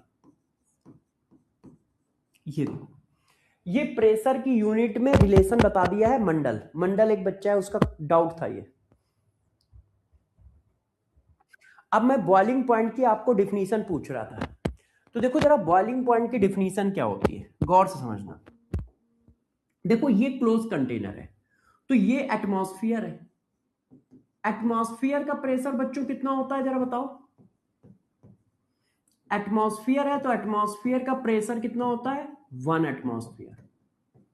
इन जनरल एटमॉस्फेयर का प्रेशर क्या होता है? कांस्टेंट होता है ना। देखो, मैं यहां बैठा हूं, मेरे ऊपर कितना प्रेशर लग रहा है? 1 एटमॉस्फेयर, है ना। मेरे ऊपर कितना प्रेशर लग रहा है? 1 एटमॉस्फेयर। तुम्हारे ऊपर कितना प्रेशर लग रहा है? 1 एटमॉस्फेयर। तो एटमॉस्फेयर का प्रेशर कितना है? 1 एटमॉस्फेयर, और वो हर चीज पे लगता है। जैसे ये बॉटल है, अब इस बॉटल पे कितना प्रेशर लग रहा है? 1 एटमॉस्फेयर। मेरे ऊपर कितना प्रेशर लग रहा है? 1 एटमॉस्फेयर। तो सबके ऊपर 1 एटमॉस्फेयर प्रेशर लगता है, इसको कहते हैं एटमॉस्फेरिक प्रेशर। एटमॉस्फेरिक प्रेशर का मतलब एटमॉस्फेयर का प्रेशर। अच्छा, ठीक है। अब क्या हुआ, किसी ने इस लिक्विड को बॉयल करना चालू किया। किसी ने क्या किया? इस लिक्विड को बॉयल करना चालू किया, चालू कर दिया। जब लिक्विड को बॉयल करना चालू करोगे तो क्या होगा, जरा बताओ भाई। वेपर तो पहले भी बन रही थी, वेपर पहले भी बन रही थी, मगर बॉयल करने से ज्यादा वेपर बनने लगेगी। बॉयल करने से क्या होगा? ज्यादा वेपर बनने लगेगी। क्यों? क्योंकि आप बॉयल करते चले जा रहे हो ना, पानी को गर्म करते चले जा रहे हो, तो लिक्विड जो है वेपर में चेंज होने लगेगा, है कि नहीं। वेपर बनती जाएगी, बनती जाएगी, बनती जाएगी। अच्छा, वेपर बन रही है तो वेपर का प्रेशर भी बढ़ रहा होगा, होगा कि नहीं भाई। वेपर ज्यादा से ज्यादा बनती जा रही है तो वेपर का प्रेशर भी बढ़ता चला जाएगा, चला जाएगा कि नहीं, बताओ। भाई टेम्परेचर बढ़ा रहे हो तो टेम्परेचर बढ़ा रहे हो तो वेपर बढ़ रही है, वेपर बढ़ रही है तो वेपर का प्रेशर बढ़ रहा है। तो बढ़ते बढ़ते एक समय ऐसा आएगा कि वेपर का प्रेशर और एटमॉस्फेरिक प्रेशर ये आपस में बराबर हो जाएंगे। एक समय ऐसा आएगा कि वेपर का प्रेशर और एटमॉस्फेरिक प्रेशर आपस में बराबर हो जाएंगे। मतलब वेपर प्रेशर की वैल्यू कितनी हो जाएगी, 1 के बराबर हो जाएगी। तो जैसे ही वेपर का प्रेशर एटमॉस्फेरिक प्रेशर के बराबर हुआ तो हम इसका टेम्परेचर चेक कर लेंगे थर्मामीटर से।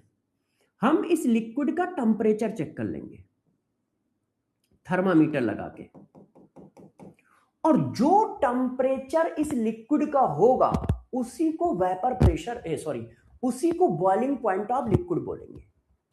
उसी को क्या बोलोगे, बॉइलिंग पॉइंट ऑफ लिक्विड। तो क्या हुआ, फिर से समझा देता हूं। जब लिक्विड का वेपर प्रेशर एटमॉस्फेरिक प्रेशर के बराबर हो जाए, जब लिक्विड का वेपर प्रेशर एटमॉस्फेरिक प्रेशर के बराबर हो जाए, उस समय लिक्विड का जो टेम्परेचर होता है उसे बॉइलिंग पॉइंट ऑफ लिक्विड कहते हैं। उसे बॉइलिंग पॉइंट ऑफ लिक्विड कहते हैं। जब लिक्विड का वेपर प्रेशर एटमॉस्फेरिक प्रेशर के बराबर हो जाए तो उस समय जो लिक्विड का बॉइलिंग पॉइंट होगा उसे, जो लिक्विड का टेम्परेचर होगा उसे बॉइलिंग पॉइंट ऑफ लिक्विड बोलेंगे। तो देखो टेम्परेचर बढ़ाते जा रहे हो, वेपर बढ़ती जा रही है, वेपर बढ़ रही है तो वेपर का प्रेशर बढ़ रहा है। जब वेपर का प्रेशर एटमॉस्फेरिक प्रेशर के बराबर हो जाएगा उस समय जो टेम्परेचर यहां पे होगा वही बॉइलिंग पॉइंट ऑफ लिक्विड होगा।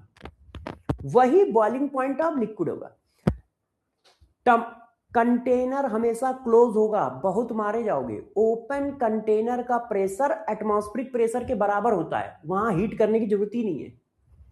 ओपन कंटेनर का प्रेशर हमेशा एटमॉस्फेरिक प्रेशर के बराबर होता है। मुन्ना, कंटेनर क्लोज है भैया हो, क्लोज कंटेनर में काउंट किया जाता है। ओपन कंटेनर का प्रेशर तो हमेशा एटमॉस्फेरिक प्रेशर के बराबर है। तो देखो जरा, तो डिफिनीशन क्या है, जब लिक्विड का वेपर प्रेशर एटमॉस्फेरिक प्रेशर के बराबर हो जाता है उस समय जो लिक्विड का टेम्परेचर होगा उसे बॉइलिंग पॉइंट ऑफ लिक्विड कहते हैं। क्या, जब लिक्विड का वेपर प्रेशर एटमॉस्फेरिक प्रेशर के बराबर हो जाएगा, जब लिक्विड का वेपर प्रेशर एटमॉस्फेरिक प्रेशर के बराबर हो जाएगा उस समय जो लिक्विड का टेम्परेचर होगा उसे बॉइलिंग पॉइंट ऑफ लिक्विड बोलेंगे।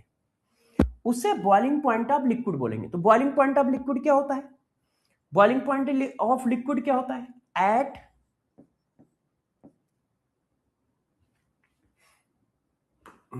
एक minute, boiling point of liquid. अब देखो बॉइलिंग पॉइंट क्या होता है, at that temperature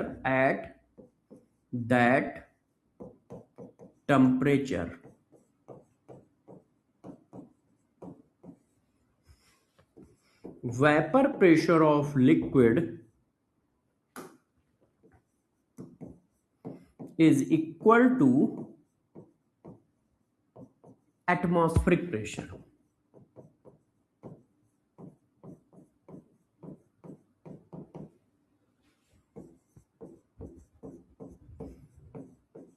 atmospheric pressure, जब वेपर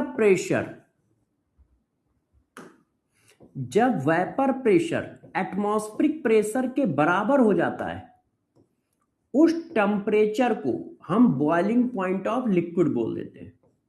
उस टेम्परेचर को क्या बोला जाता है, बॉइलिंग पॉइंट बोला जाता है। जिस टेम्परेचर पर लिक्विड का वेपर प्रेशर एटमॉस्फेरिक प्रेशर के बराबर हो जाए तो उस टेम्परेचर को हम क्या बोलते हैं, बॉइलिंग पॉइंट ऑफ लिक्विड बोलते हैं। तो बॉइलिंग पॉइंट ऑफ लिक्विड की डेफिनेशन समझ में आई। जिस टेम्परेचर पर लिक्विड का वेपर प्रेशर एटमॉस्फेरिक प्रेशर के बराबर हो जाए उस टेम्परेचर को बॉइलिंग पॉइंट ऑफ लिक्विड बोलते हैं। क्लियर है सबको? डिफिनीशन क्लियर है? डिफिनीशन क्लियर है?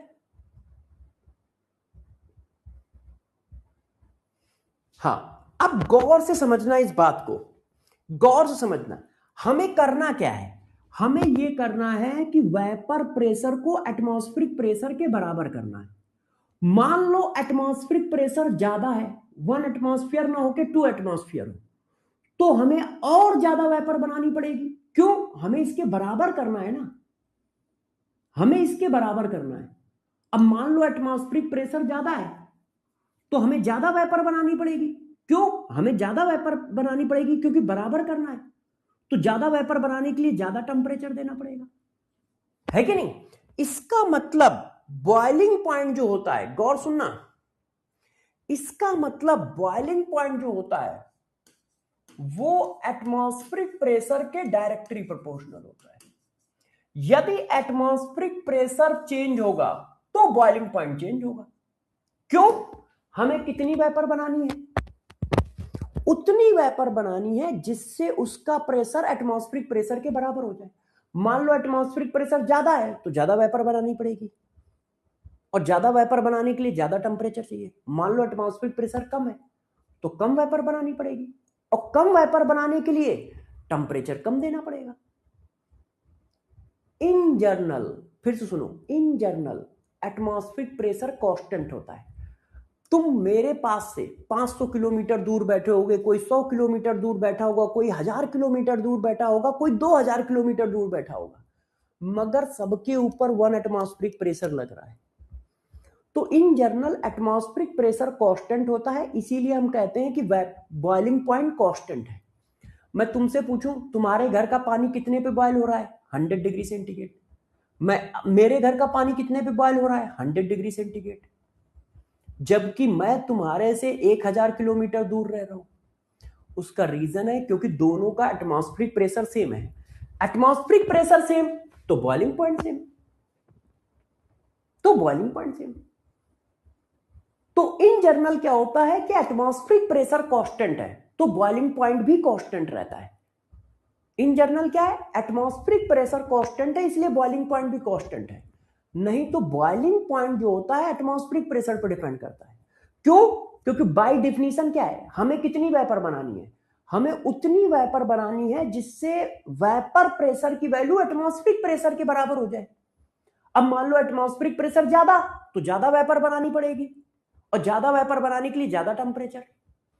तो यदि सपोज करो, जैसे देखो हम वाटर का जानते हैं, हम वाटर का जानते हैं कि वाटर का जो बॉइलिंग पॉइंट है वो 100 डिग्री सेंटीग्रेड होता है, मगर ये कब होता है?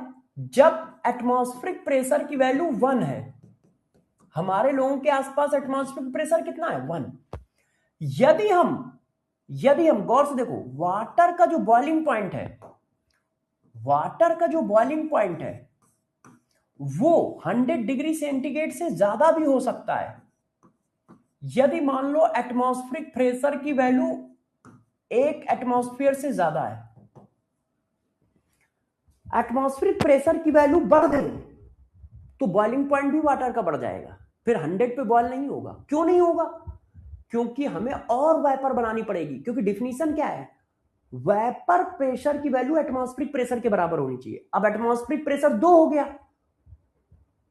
तो अब हमें ज्यादा वेपर बनानी पड़ेगी, तभी तो हमारा वेपर प्रेशर 2 पहुंचेगा, और ज्यादा वेपर प्रेशर बनाने के लिए ज्यादा टेम्परेचर देना। ये देखो, वाटर का बॉइलिंग पॉइंट 100 से कम भी हो सकता है, 100 डिग्री सेंटीग्रेड से कम भी हो सकता है, यदि बॉइलिंग पॉइंट 1 से कम हो, यदि एटमॉस्फेरिक प्रेशर क्या हो? 1 से कम हो। यदि एटमॉस्फेरिक प्रेशर 1 से कम हो, वो तो इत्तेफाक की बात है कि एटमॉस्फेरिक प्रेशर हर जगह सेम है। ये तो इत्तेफाक की बात है कि एटमॉस्फेरिक प्रेशर हर जगह सेम है, इसीलिए बॉइलिंग पॉइंट ऑफ वाटर भी सेम है हर जगह। और बॉइलिंग पॉइंट ऑफ वाटर क्या? किसी भी लिक्विड का बॉइलिंग पॉइंट सेम है। क्यों? कांस्टेंट है। क्यों? क्योंकि एटमॉस्फेरिक प्रेशर कांस्टेंट है, क्योंकि एटमॉस्फेरिक प्रेशर कांस्टेंट है। बात समझ पा रहे हो? बात समझ पा रहे हो कि नहीं ये बात? अच्छा, अब इस जगह पे एक क्वेश्चन आता है, आपसे कहा जाता है पहाड़ों पर खाना आसानी से बन जाता है, जल्दी, है ना? हाई हाइट पे, हाई एल्टीट्यूड बोला जाता है, हाई एल्टीट्यूड,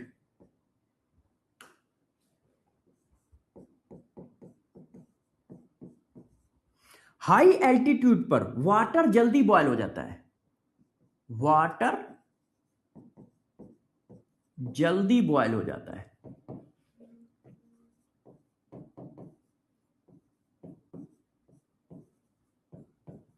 बताओ क्यों? हाई एल्टीट्यूड पर वाटर जल्दी बॉयल हो जाता है। हाई एल्टीट्यूड पर खाना बनाना आसान है, बहुत ऊंचाई पर, बहुत ऊंचाई पर खाना बनाना आसान है, वाटर जल्दी बॉयल हो जाता है वहां पर हाई एल्टीट्यूड पर। ऐसा क्यों? क्योंकि हाई एल्टीट्यूड पर प्रेशर कम है। हाई एल्टीट्यूड पर क्या होता है? हाई एल्टीट्यूड पर एटमॉस्फेरिक प्रेशर की वैल्यू कम होती है। जैसे जैसे ऊपर जाओगे, जैसे जैसे आप ऊपर की ओर जाते हो, तो एटमॉस्फेरिक प्रेशर की वैल्यू कम होती चली जाती है, और एटमॉस्फेरिक प्रेशर की वैल्यू कम हो जाएगी तो मैंने अभी तुम्हें पढ़ाया है, बॉइलिंग पॉइंट भी कम हो जाएगा।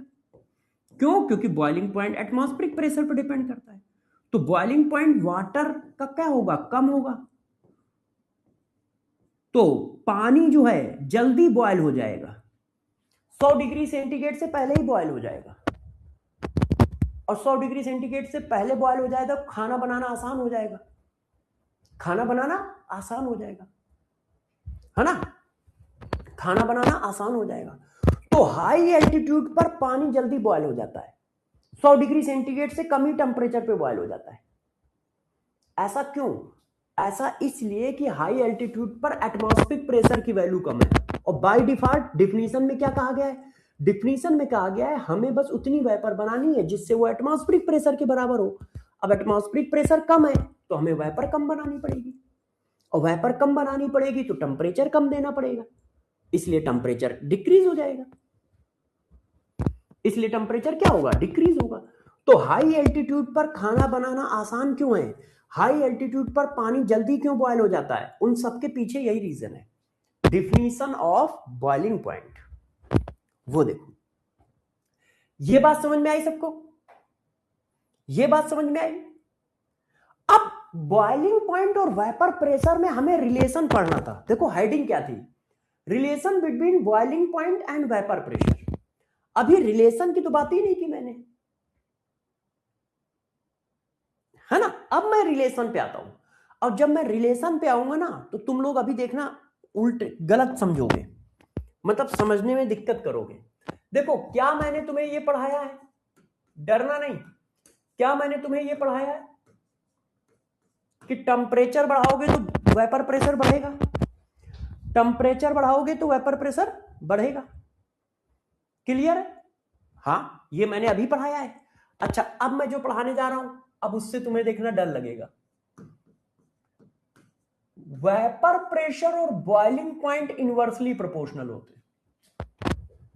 वेपर प्रेशर और बॉइलिंग पॉइंट इनवर्सली प्रोपोर्शनल होते हैं। तो बच्चा कहेगा कि यार सर आप रहता फैला रहे हो क्या?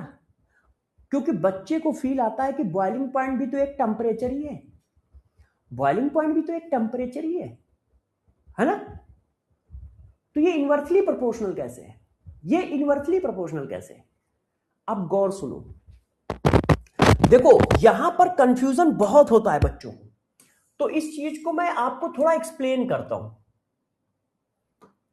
इस चीज को मैं आपको थोड़ा एक्सप्लेन करता हूं। जब मैं छोटा था, मतलब जब मैं पढ़ता था, तो मुझे भी कंफ्यूजन होता था। मुझे ये कंफ्यूजन होता था कि यार बॉइलिंग पॉइंट भी टेम्परेचर ही तो है, एक जगह पे डायरेक्टली प्रोपोर्शनल लिखा है, एक जगह पे इनवर्सली प्रोपोर्शनल लिखा है, इसका मतलब क्या है? तो गौर सुनिए, मतलब क्या है। ये वाला जो रिलेशन है ये सेम लिक्विड के लिए होता है, मतलब आप उसी लिक्विड का टेम्परेचर बढ़ाते जाओगे तो वेपर प्रेशर बढ़ता जाएगा। आप पानी का टेम्परेचर बढ़ाते जाओ, वेपर प्रेशर बढ़ता जाएगा, पानी का टेम्परेचर बढ़ाते जाओ, वेपर प्रेशर बढ़ता जाएगा, पानी का टेम्परेचर बढ़ाते जाओ, वेपर प्रेशर बढ़ता जाएगा। और ये जो रिलेशन है दो डिफरेंट लिक्विड के कंपेयर में काम आता है। ये किसके काम आता है? दो डिफरेंट लिक्विड के कंपेयर में काम आता है।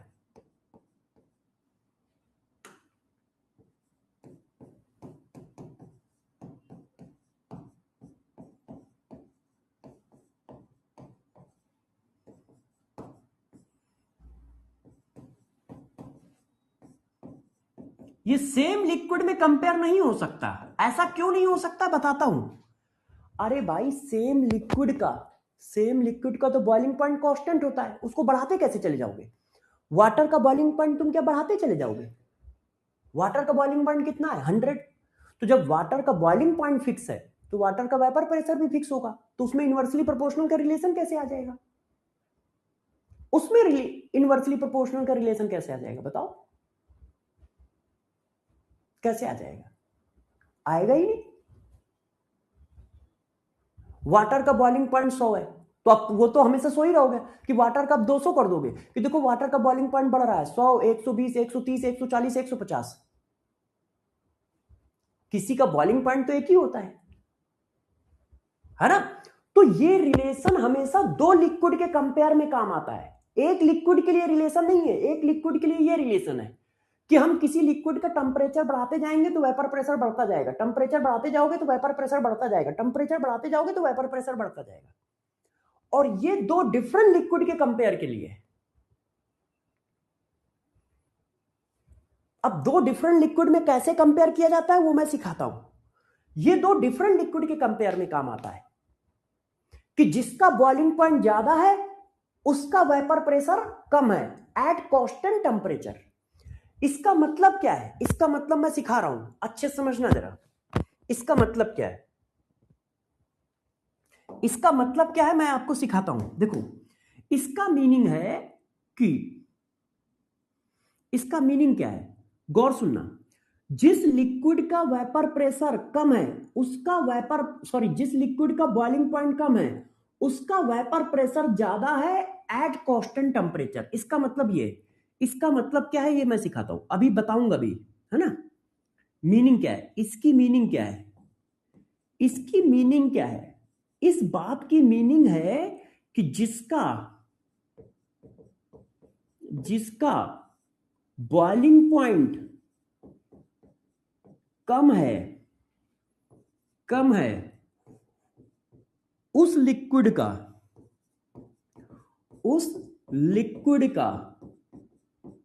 वेपर प्रेशर ज्यादा होगा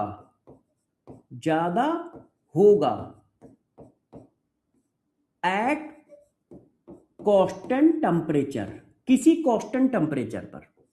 मैं इस बात को थोड़ा समझाऊंगा, अभी आप समझ नहीं पाए होगे, मैं जानता हूं इस बात को अभी आप समझ नहीं पाए होगे कि क्या लिखा है। मैं समझाता हूं, ठीक है? मैं आपको समझाता हूं। हाँ, मैं छोटा था तो मुझे भी थोड़ा समझने में दिक्कत आती थी। अब हो सकता है आप लोग टैलेंटेड हो, क्योंकि जमाने के साथ बच्चे टैलेंटेड हो जाते हैं, मतलब बढ़ता है। हमारे समय तो यूट्यूब था ही नहीं, ऑनलाइन था ही नहीं, मैक्सिमम चीजें तो हम लोगों को बुक से समझनी पड़ती थी। और जब मैक्सिमम चीजें बुक से समझनी पड़ती थी तो यार बुक से समझना तो बहुत टफ होता है। देखते हो बुक कैसी लिखी होती है, डेंजरस तरीके से, है ना? डरो नहीं, समझा रहा हूं, रोना धोना नहीं, सही है भाई? रो दो तो नहीं रहा। देखो ये वाटर लिक्विड है, ये कौन है? वाटर। और ये कौन है? Ethyl alcohol. अब मेरी बात सुनते जाओ, ये दोनों का क्या है? एटमॉस्फेयर। अगल बगल रखें, ठीक है, दोनों अगल बगल रखें।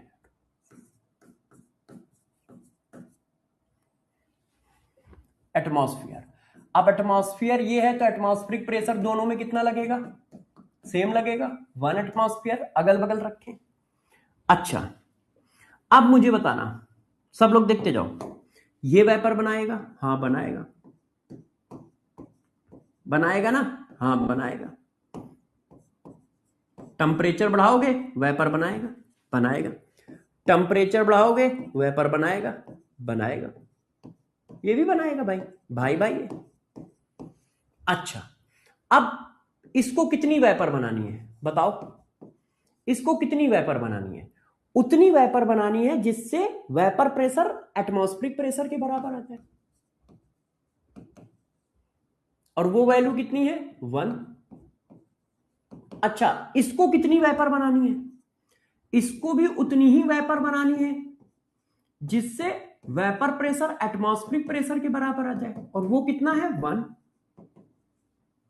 वो कितना है 1। इसका मतलब क्या है, दोनों को सेम अमाउंट ऑफ वेपर बनानी है। क्यों? देखो दोनों को कितना प्रेशर लाना है 1 एटमॉस्फेयर, इसको भी कितना प्रेशर लाना है 1 एटमॉस्फेयर। इसका मतलब दोनों को सेम अमाउंट ऑफ वेपर बनानी है कि नहीं? बताओ ये बात समझ में आई कि नहीं? दोनों को सेम अमाउंट ऑफ वेपर बनानी है। क्यों? क्योंकि दोनों को वेपर प्रेशर कितना करना है 1 एटमॉस्फेयर।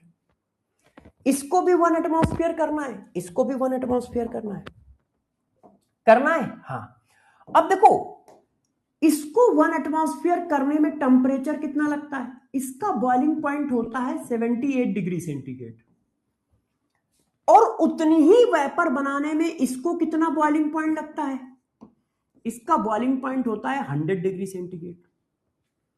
जितनी वेपर ये 78 डिग्री सेंटीग्रेड में बना देता है, उतनी ही वेपर बनाने में वाटर को 100 डिग्री सेंटीग्रेड टेम्परेचर लगता है।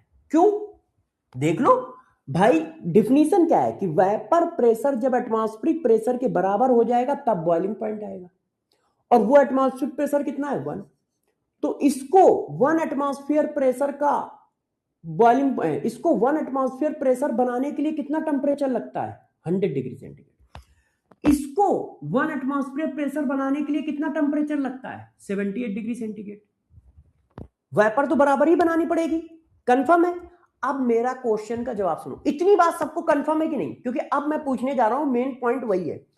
इतनी बात कंफर्म है, दोनों को बराबर वेपर बनानी पड़ेगी, ये बात कंफर्म है कि जितनी वेपर इसको बनानी है उतनी ही वेपर इसको बनानी है। क्यों? क्योंकि दोनों को बराबर वेपर प्रेशर लाना है, 1 एटमॉस्फेयर के बराबर लाना है। हाँ, अब मुझे बताओ, अब मैं कह रहा हूं कि 50 डिग्री सेंटीग्रेड पे क्या हाल होगा? 50 डिग्री सेंटीग्रेड पे कौन ज्यादा वेपर बनाएगा बताओ? मेरा क्वेश्चन इतना है, 50 डिग्री सेंटीग्रेड पे कौन ज्यादा वेपर बनाएगा? 50 डिग्री सेंटीग्रेड पर कौन ज्यादा वेपर बनाएगा?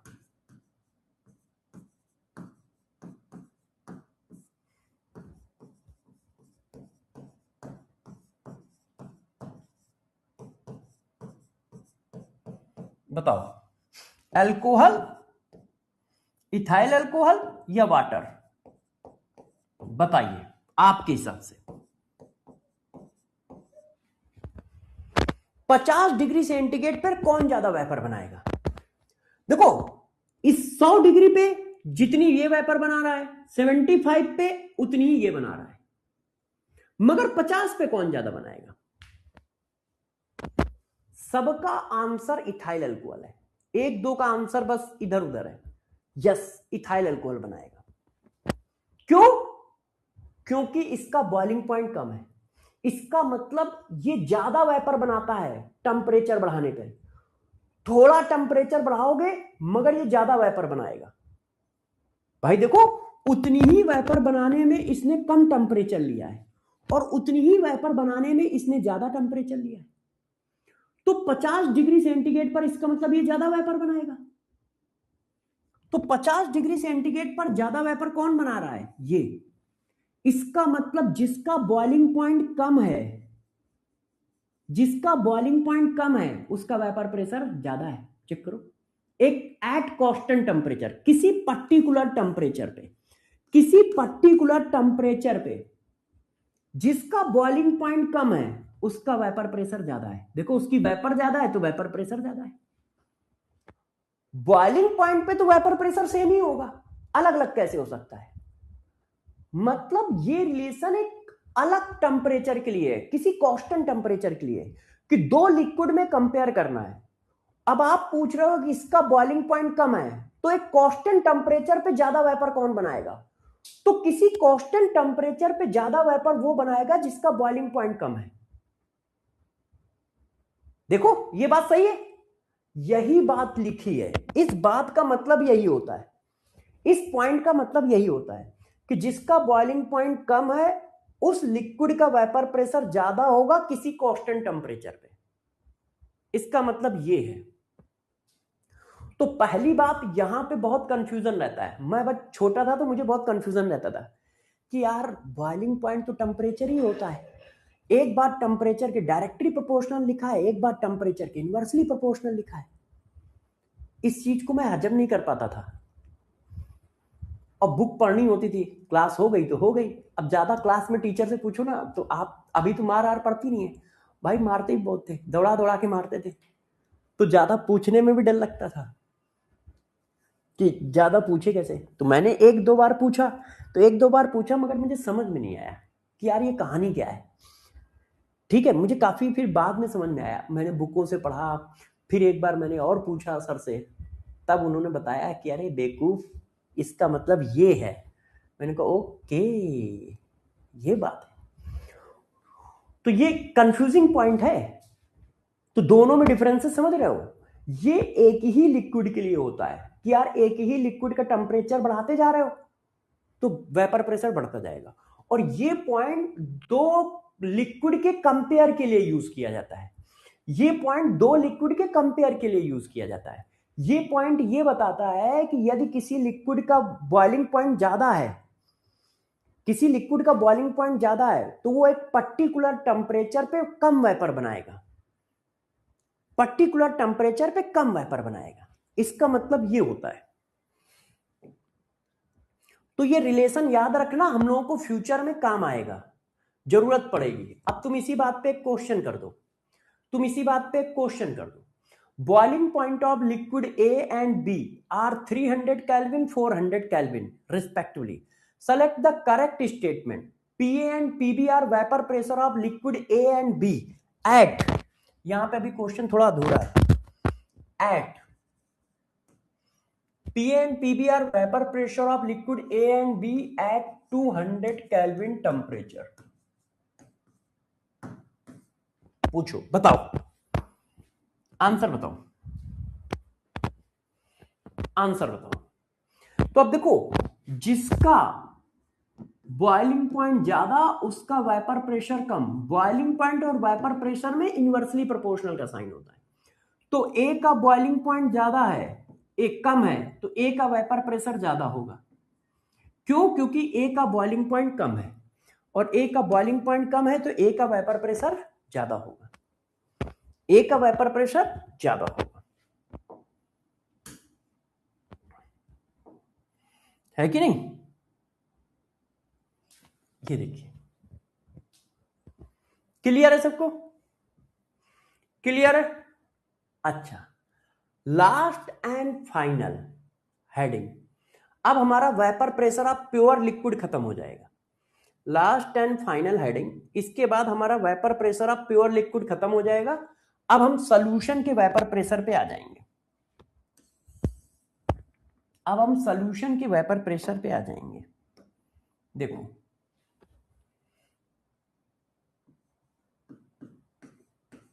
Effect of nature of liquid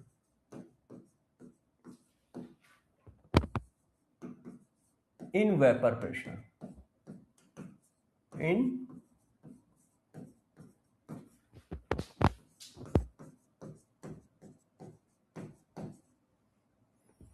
देखो बच्चों, अब इस बात को समझो। आपने एक बात नहीं पूछी मेरे से, या तो आपने इसलिए नहीं पूछी होगी कि सर यार बता ही देंगे।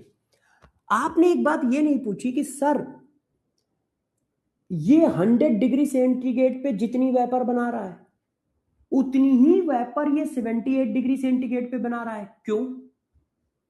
ऐसा क्यों है? तो देखो, जब वेपर बनती है तो होता क्या है, जब वेपर बनती है तो ये फोर्स ब्रेक करना होता है, ये फोर्स ब्रेक करना होता है। यदि इसको वेपर बनाना है तो इसको क्या करना पड़ेगा, ये फोर्स ब्रेक करना पड़ेगा। मान लो इसके बीच का अट्रैक्शन फोर्स ज्यादा है और इसके बीच का अट्रैक्शन फोर्स कम है। यदि इसका बॉइलिंग पॉइंट ज्यादा है, इसका मतलब इसका फोर्स भी ज्यादा होगा। क्यों? इसका फोर्स ज्यादा है, तभी हमें इसको ब्रेक करने के लिए ज्यादा एनर्जी देनी पड़ रही है। तो दो मॉलिक्यूल के बीच में क्या रिलेशन है, ये बॉइलिंग पॉइंट पे डिपेंड करता है। यदि दो मॉलिक्यूल के बीच का अट्रैक्शन फोर्स बहुत ज्यादा है तो उसका बॉइलिंग पॉइंट भी ज्यादा होगा। क्यों? क्योंकि इस फोर्स को ब्रेक करने के लिए एनर्जी ज्यादा चाहिए होगी, और एनर्जी क्या है, टेम्परेचर। वही एनर्जी तो तुम दे रहे हो, इसी फोर्स को ब्रेक करने के लिए तो तुम टेम्परेचर दे रहे हो।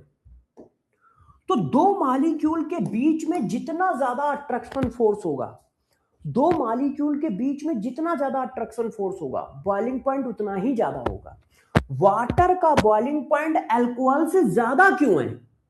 उसका रीजन है क्योंकि वाटर के मॉलिक्यूल के बीच का अट्रैक्शन फोर्स अल्कोहल के मॉलिक्यूल के बीच के अट्रैक्शन फोर्स से ज्यादा है। इसलिए अट्रैक्शन फोर्स वाटर का ज्यादा है। क्यों? क्योंकि वाटर का एक मॉलिक्यूल 4 हाइड्रोजन बॉन्ड बनाता है। ये देखो, जैसे ये एक वाटर है, अब एक वाटर 4 हाइड्रोजन बॉन्ड बनाता है, ऐसे 1 2 3 4। ये देखो, अब यदि इस वाटर को बाहर निकलना है तो कितने फोर्स ब्रेक करने पड़ेंगे? 4 फोर्स ब्रेक करने पड़ेंगे। क्यों? एक फोर्स ये ब्रेक करना पड़ेगा, एक ये करना पड़ेगा। सॉरी, ये जो फ्लक्चुएट होता है ना, सामने वाली स्क्रीन की वजह से होता है। उसको मैं अभी क्या बताऊं यार, इन लोगों ने ऐसा रहता फैलाया है। देखो, एक फोर्स ये ब्रेक करना पड़ेगा, एक ये करना पड़ेगा, एक ये करना पड़ेगा, एक ये करना पड़ेगा। 4 फोर्स ब्रेक होंगे तब ये अकेला वाटर मॉलिक्यूल ऊपर जा पाएगा। क्यों? क्योंकि वाटर का एक मॉलिक्यूल 4 हाइड्रोजन बॉन्ड बनाता है। अब यही अल्कोहल में आ जाओ। अल्कोहल ये होता है, अल्कोहल का एक मॉलिक्यूल 2 हाइड्रोजन बॉन्ड बनाता है, सिर्फ 2, एक ऐसा और एक ऐसा। सॉरी, अल्कोहल बनाना है, वहां वाटर बना दिया है, बना सही है, मगर ये ऐसे होगा, ऐसे। अब एक अल्कोहल का मॉलिक्यूल कितने हाइड्रोजन बॉन्ड बना रहा है? सिर्फ 2। अब बताओ एनर्जी किसमें ज्यादा लगेगी? इसमें लगेगी। इसको 4 बॉन्ड ब्रेक करने हाइड्रोजन के, उसको 2 बॉन्ड हाइड्रोजन के ब्रेक करने। तो सिंपल सी बात है, यहां ज्यादा एनर्जी दोगे, और ज्यादा एनर्जी दे रहे हो मतलब क्या है, टेम्परेचर दे रहे हो। तो टेम्परेचर ज्यादा दे रहे हो तो बॉइलिंग पॉइंट ज्यादा होगा। तो इसका मतलब ये हुआ कि नेचर ऑफ लिक्विड पे भी वेपर प्रेशर डिपेंड करता है। Vapour pressure nature of liquid पे डिपेंड करता है। और कैसे डिपेंड करता है? ऐसे डिपेंड करता है। देखो, यदि अट्रैक्शन फोर्स ज्यादा होगा तो वेपर प्रेशर कम होगा। ठीक है? अट्रैक्शन फोर्स इनवर्सली प्रोपोर्शनल है। अट्रैक्शन फोर्स बिटवीन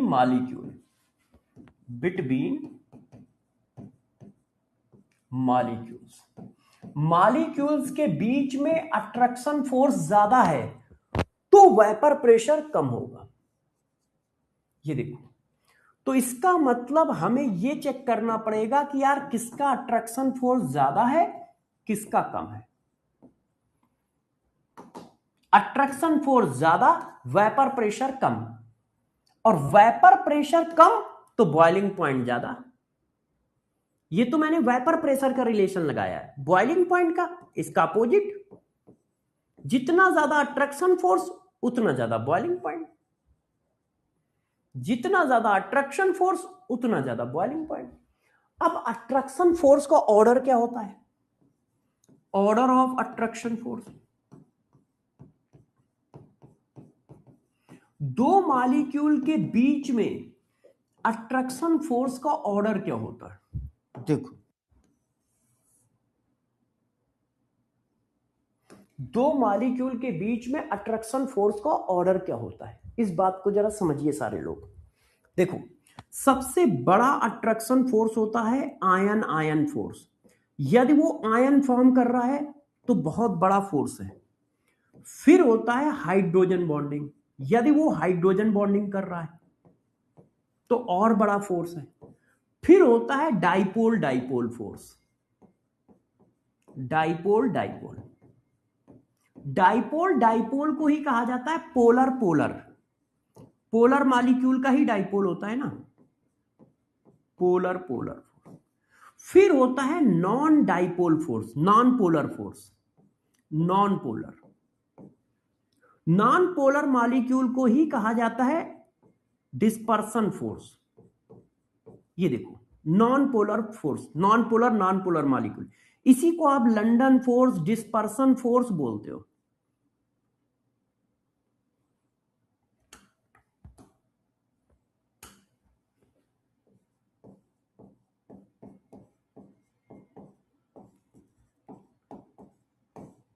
और ये वाला फोर्स जो होता है मॉलिक्यूलर वेट के डायरेक्टली प्रोपोर्शनल होता है, सिर्फ ये वाला, और कोई नहीं, सिर्फ ये वाला। तो देखो ऑर्डर ये है, यदि कोई लिक्विड आयन फॉर्म कर रहा है आपस में तो उसका अट्रैक्शन फोर्स सबसे ज्यादा होगा। फिर जो हाइड्रोजन बॉन्डिंग कर रहा है, फिर जिसके पास डाइपोल है। डाइपोल होने का मतलब पोलर मॉलिक्यूल किसको बोलते हैं? पोलर मॉलिक्यूल उसको बोलते हैं जिसका डाइपोल मूवमेंट जीरो ना हो, जिसका डाइपोल मूवमेंट जीरो ना हो, केमिकल बॉन्डिंग में पढ़ोगे। नॉन पोलर मॉलिक्यूल उसको बोलते हैं जिसका डाइपोल मूवमेंट जीरो हो। नॉन पोलर मॉलिक्यूल उसको बोलते हैं जिसका डाइपोल मूवमेंट जीरो हो। ये देखो, तो सभी बच्चों को ये बात ध्यान रखनी है। हाँ बेटा, बस लास्ट है, लास्ट है, एक 5 मिनट और पढ़ाऊंगा, खत्म हो जाएगा, बस 5 मिनट। फॉर एग्जाम्पल जैसे ये देखो, सारे बच्चे ध्यान दें। जैसे ये मान लो कोई मेरे से कह रहा है, इधर देखिए एग्जाम्पल, एग्जाम्पल देखो आप लोग। जैसे ये हाइड्रोजन है, अब इसका बॉइलिंग पॉइंट ये देखो, हाइड्रोजन गैस है, इसका बॉइलिंग पॉइंट का ऑर्डर बताना है आपको। किसके साथ? ये हाइड्रोजन गैस है और ये हमारी है, ये लो ऐसे कर देते हैं। अरे यार एक मिनट रुक जाओ। ये देखो, ये हाइड्रोजन गैस है, ठीक है, इसका बॉइलिंग पॉइंट P1 है, ऐसे, ठीक। अब देखो ये गैस कौन सी है, इसको देख लीजिए, ये है हमारी CO गैस, कार्बन मोनोऑक्साइड। इसका बॉइलिंग पॉइंट P2 है। बॉइलिंग पॉइंट तो टेम्परेचर होगा यार, सॉरी बेटा, बॉइलिंग पॉइंट तो टेम्परेचर होता है। अब मैंने कहा बताओ बॉइलिंग पॉइंट किसका ज्यादा है? तो देखो हाइड्रोजन गैस तो पोलर है नहीं, ये नॉन पोलर है, और नॉन पोलर का अट्रैक्शन फोर्स सबसे कम होता है। अब CO गैस पोलर है, क्यों? दो डिफरेंट मॉलिक्यूल के बीच में है, दो डिफरेंट एटम के बीच में बॉन्ड है, तो ये पोलर है। अब पोलर गैस का अट्रैक्शन फोर्स ज्यादा होता है, तो अट्रैक्शन फोर्स जितना ज्यादा होगा बॉइलिंग पॉइंट उतना ही ज्यादा होगा। अट्रैक्शन फोर्स जितना ज्यादा होगा बॉइलिंग पॉइंट उतना ही ज्यादा होगा, और अट्रैक्शन फोर्स जितना ज्यादा होगा वेपर प्रेशर उतना कम होगा। तो बॉइलिंग पॉइंट के हिसाब से देखा जाए तो भाई T2 की वैल्यू बड़ी होगी T1 से, T2 की वैल्यू बड़ी होगी T1 से, है कि नहीं? अब आप ये क्वेश्चन का आंसर दे दो, बस क्लास छोड़ देते हैं। कल से राउल्स लॉ चालू होगा, इस क्वेश्चन का आंसर दे दो सारे लोग, बस फिर क्लास आज की खत्म। यस, सारे लोग ये क्वेश्चन दे दो। अब देखो मेथेन है, मेथेन नॉन पोलर गैस है, इसका डाइपोल मूवमेंट 0 होता है, ये नॉन पोलर गैस है, इसका डाइपोल मूवमेंट 0 होता है। और सल्फर डाइऑक्साइड का डाइपोल मूवमेंट होता है क्योंकि इसके पास एक लोन पेयर है। यदि किसी के पास एक लोन पेयर है तो उसका डाइपोल हमेशा होगा।